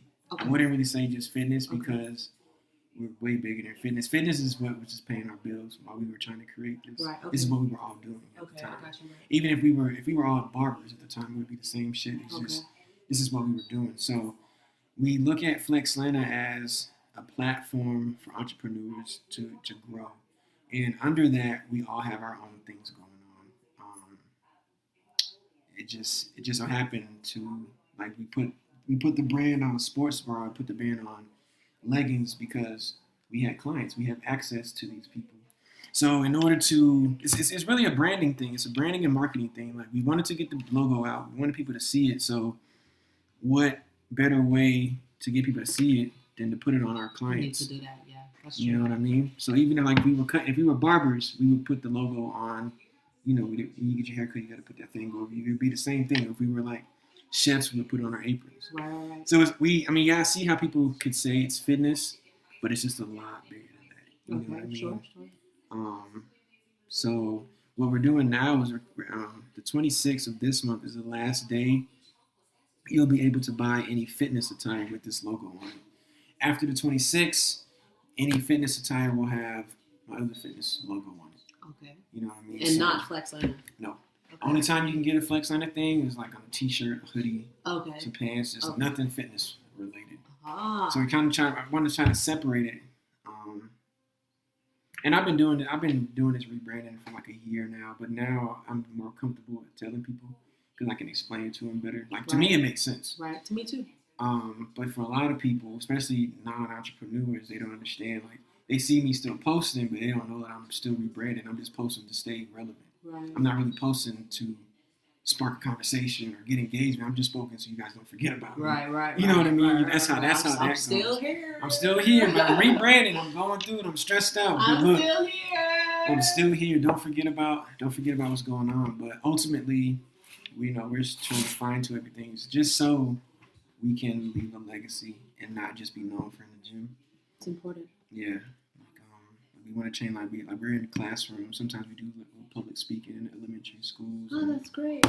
That's what it's Yeah. all about, really. I love kids. I love doing things with shit like kids. That's when I really feel like, damn, this is really my purpose. You know, when you get to talk to kids, because you don't know how that's going to affect them. Even if, you know what I'm saying, you're not what they're talking about for the next week or so, they're going to have that in their memory bank, and it's going to shape how they go about life. You know, I love working with kids. That's one of my biggest joys is working with children. You ever thought about doing a paint class with kids? I would. Yeah. Yeah, I would. I went to Rex Middle School a couple of times for their career day and went to speak to them and just inspired them and gave out some prints. I do face painting at kids' birthday parties. And yeah, I want to do as much as I can with kids. Whenever I see them and I'm selling prints, I'll just give them a print. Like, here, this is you're going to love this. You're going to have fun with it. Put it in your notebook. I love kids. Well, as we close up the show, where could people, say if somebody wanted to go to an art exhibit, any good ones you could point them to? Yeah. So the Stain Gallery here in Atlanta is really cool. That is over by Fort McPherson. OPE Gallery is the Blue House, kind of like a party house, but there are really cool art vibes in there. That is off of Edgewood. Oh, bro, Blue House. They used to have parties there. Uh-huh. Oh, yeah, I remember those parties. Have you been back? Hell no, I Really? ain't been since. They've done it. They've done some really cool things. Really? Yeah, we'll have to go together so you can check it out I and didn't see even the know it was an vibe. art gallery. I just know it's a Blue House. We used to do parties. It's an all the art time. gallery. They have pop-up shops all the time. Mm. Performances. I mean, quality artists. I gotta try that out. Go check it out. Go through OPE. Let's see. There are a lot of different. The primary movement, I know, but Peter Street, 333 Peter Street, I think is an event space where they used to like house a lot of different artists. Mhm. I have a lot of work that I need to do and a lot of galleries that I need to check out. I know that there are some galleries who don't want my work. Don't want it? Don't want it. Why not? Because I'm Black. So I'm trying to stay away from those. I want to educate, so I'm not. I am for the evolution of Black people. However, I will do business with everyone. Mm-hmm. When I say business, I mean I will learn, I will network. But as far as like investing in and promoting ideas is centered around Black people. So I don't mind going to different galleries or being in different spaces. But if my message of Black love and Black unity and Black history, Black spirituality is not accepted there, I don't want to be there. I don't care how many people you know. I don't care how much money I can make if I bring my Black art to your gallery. I'm straight. So I'm trying to find more places that are Black quality owned spaces. But also shout out to a lot of businesses who have allowed me to hang my artwork. Hodgepodge Cafe. If you are a cigar smoker, you can go to Habanos. That's also on Peter Street, I believe, or close to Peter Street. Habano Cigar Lounge, which is Black owned. And yeah, Atlanta always has stuff jumping. Mm-hmm. And it's like, it wasn't until I actually started putting myself in the art lane and stopped trying to be like everybody else that I understand. Damn, there's shows happening all the time, every weekend, all of it, everywhere. So definitely look out for Atlanta artwork for sure. Hell yeah. All right, guys, it is yes, sir. 1:55. We're gonna go ahead and close the show today. This is Flex Talk, Flexlanta's podcast for entrepreneurs in Atlanta. Next week we have a couple other people coming in. Well, every week this whole summer schedule we got people coming in. Today we just had Kelly, and we're supposed to have a couple others, but you know people have graduations, so it's they have time. to. Yeah, you know it's that time. Shout out to April and the A. I'm looking at your sticker now on my laptop. It's pretty cool. I've known April for a long time. I got to get you on the show, April, if you're listening. Come check it out one day. But if you are listening to this now, obviously, well, you're not listening to it loud because our Instagrams are off. But if you listen to this now, this will be on our YouTube. You can always check it out on flexlanta.com. You can also check it out on my personal website, christophercollins.com. You can check out Kelly's Instagram, and she'll go ahead and give you her IGs one more time so you can check it out, and her Twitters and Facebook and stuff in just a second. Yeah. But today's Sunday. Happy Mother's Day to all the mothers out there. I know I haven't spoke on that today, but make sure you go hug your mom, hug your grandma, hug your aunties, your cousins. Just hug everybody, you know, it's all love. But that's it. I'm done. I am your host, Christopher Collins. Once again, I'm going to let Kelly go ahead and sign off. You guys have a wonderful week. Yeah, so Kelly Free Spirit is my artist name. If you Google Kelly Free Spirit, I'm pretty sure that I will pop up. Google me pretty instantly, and it'll give you all of my information. But you can find me on Instagram at Kelly, Kelly, Free Spirit, FREESPIRIT 333. I am on Twitter at The Artist. But also, if you search Kelly Free Spirit on Twitter, you should be able to find me as well. Facebook, I'm Kelly Nicole Johnson. My art page is Free Spirit Slim, so if you search that, I should pop up. And my Snapchat is Free Spirit Slim, and my Etsy shop is Free Spirit Slim. So etsy.com/shop/Free Spirit, FREESPIRIT Slim. Thank you for having me. All right, guys. See you later. And we out.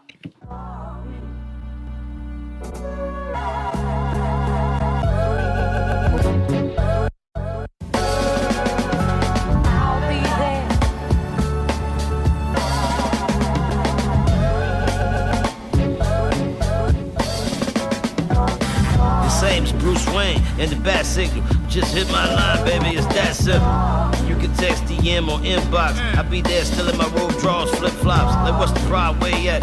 Point him out, enough tough talk. I'ma knock tough Tony out. I been itching, plus he don't deserve you, boo. Let me find out this bitch nigga is hurt. I'ma blaze him like Johnny. Wu-Tang Clan, he got a choice, get clapped or get these hands, I been ready. Shit, my heart been heavy. I feel kinda funny cause I never been petty. But fuck it, this nigga gon' learn today. He was fake from the jump, he don't deserve to stay. I be the chef, and this is his eviction notice. We should've did this the last time he did you both.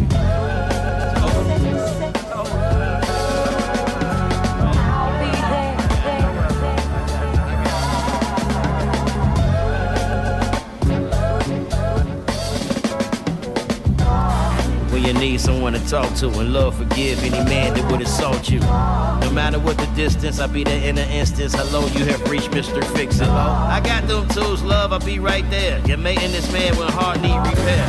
No drama, only Obamacare. Your number one fan when you're looking for some air.